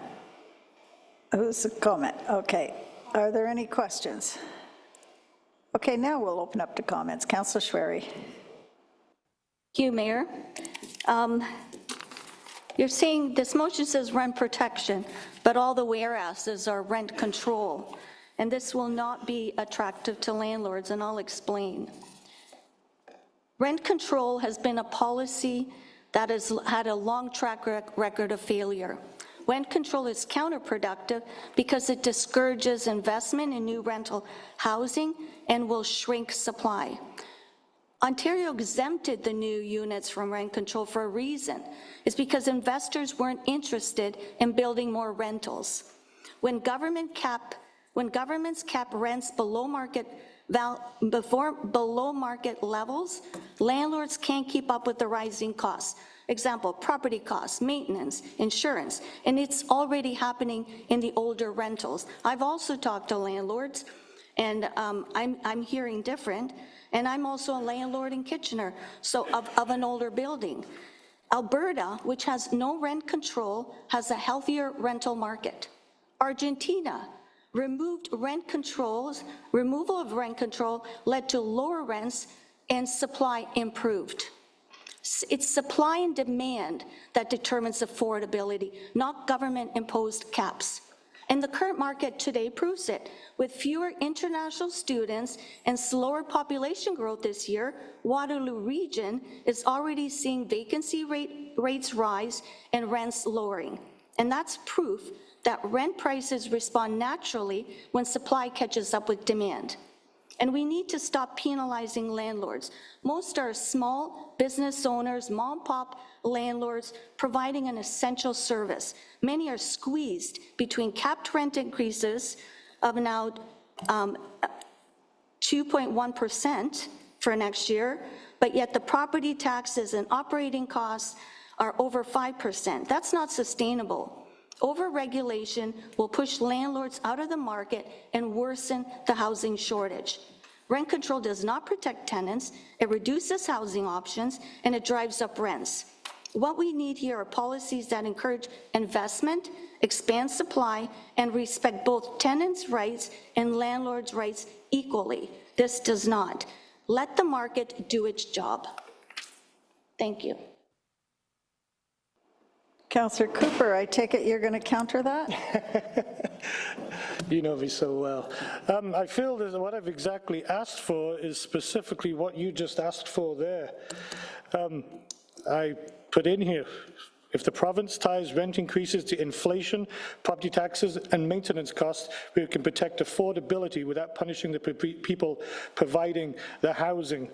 Specifically stated that we are not going to vilify the landlords, and this needs to be done in a way, a common sense plan that is fair for everybody. Even the landlords I talk to says we're not talking about removing rent control. I agree the present level of 2.1 probably doesn't work for them. It doesn't cover their mortgages, it doesn't cover their expenses, which is why I'm not asking for that.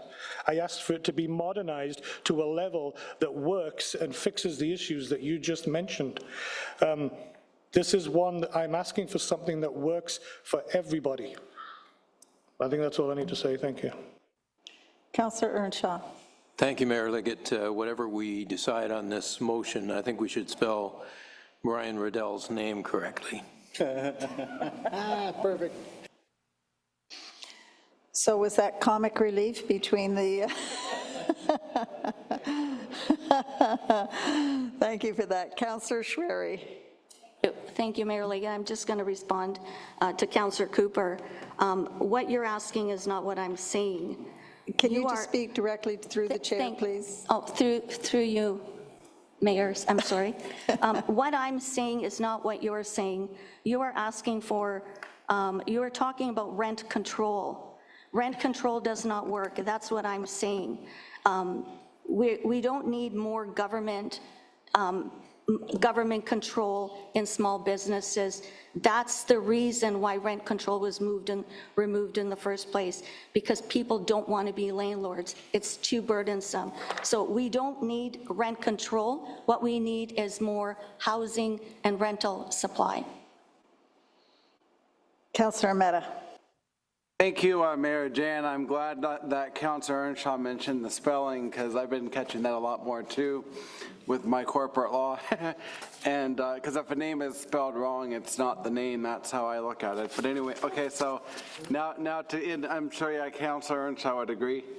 So anyways, I'm hearing all the debate on this. I think it's great we're having this healthy discussion.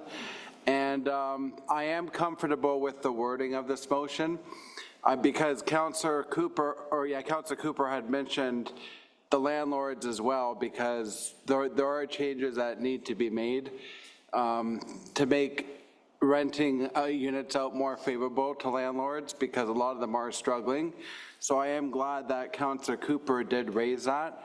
But I would be uncomfortable with eliminating rent control. I've thought about it, but I think that in this market, it's too expensive of a market to be doing that. You know, I think about the people who have been renting for 20 years, and they would see their rent go up even if there are more units. And I'm thinking about the protection of the long-term tenants. So I'm going to support this motion. I've heard the arguments that are, for getting rid of rent control, but I don't think it's going to help. I understand the theory behind it, but things don't always pan out the way we think. And there's a lot of vulnerable people in this community, and I'm uncomfortable with that part. So I'm going to be supporting Councillor Cooper's motion, because I see the need of the people struggling in the community, and we have to protect them. Thank you. So I'm just going to say, Councillor Cooper, I will allow you another comment, even though procedural bylaw says you can only do 2. And since I've been mayor, I have not followed that procedure because I believe in healthy debates, but it's getting very, very late here. No fisticuffs, just a comment. Oh, come on, this is fun. No, just simply state one simple thing. This is not about rent control. The title literally here is rent protection for tenants. So what I'm asking for is nothing to do with rent control. It specifically states for adequate protection against excessive and malicious rent increases. I might add, while maintaining the ability for landlords to operate a viable and sustainable business. That's the most important part of this right there. Thank you. I will say the title of the motion isn't the motion. So your motion, I'm going to support it. I'm just saying that, yeah. Okay, so Councillor Mehta, this is your second comment, A quick your last comment. one. I know it's late. Councillor Cooper was mentioning he wants the motion to gain traction, and I would like to make an amendment that we add all 444 municipalities, that it can be circulated. Oh, is it on there? Oh, well, there you go. See how late it's getting? You didn't even catch that. Okay. Okay, we're going to call for the vote. Opening voting. Closing voting. And that carries 8-1. Okay, next order of business is the motion to receive. Councillor Cooper, you have that one as well. Can we keep it short? So this is the motion to receive. I'd like to speak to this. This is moved by me, seconded by Councillor Kimpson, that all presentations and correspondence from the October 28th, 2025 council meeting be received. Okay, we will call for that vote.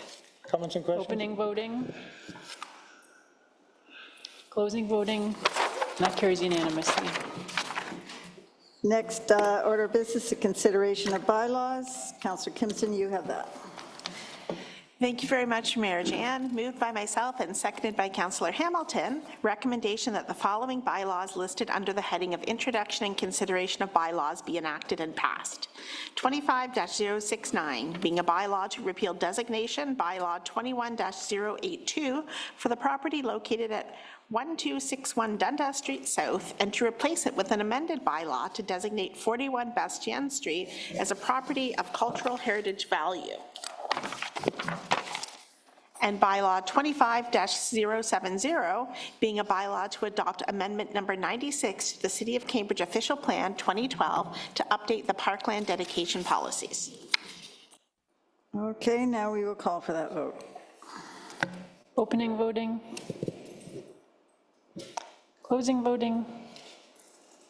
That carries unanimously. Councillor Schwer, you have the confirmatory bylaw.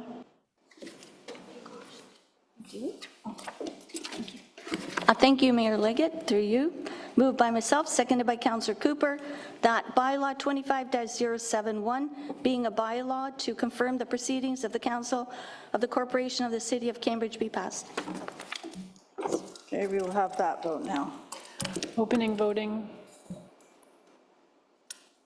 Closing voting. That carries unanimously. Councillor Devine, you have the adjournment of the agenda. Could you please Thank God. move that? Thank God. Moved by myself, seconded by Councillor Roberts, that council meeting does now adjourn at 10:11 p.m. Okay, we'll do that vote. Opening voting. Closing voting.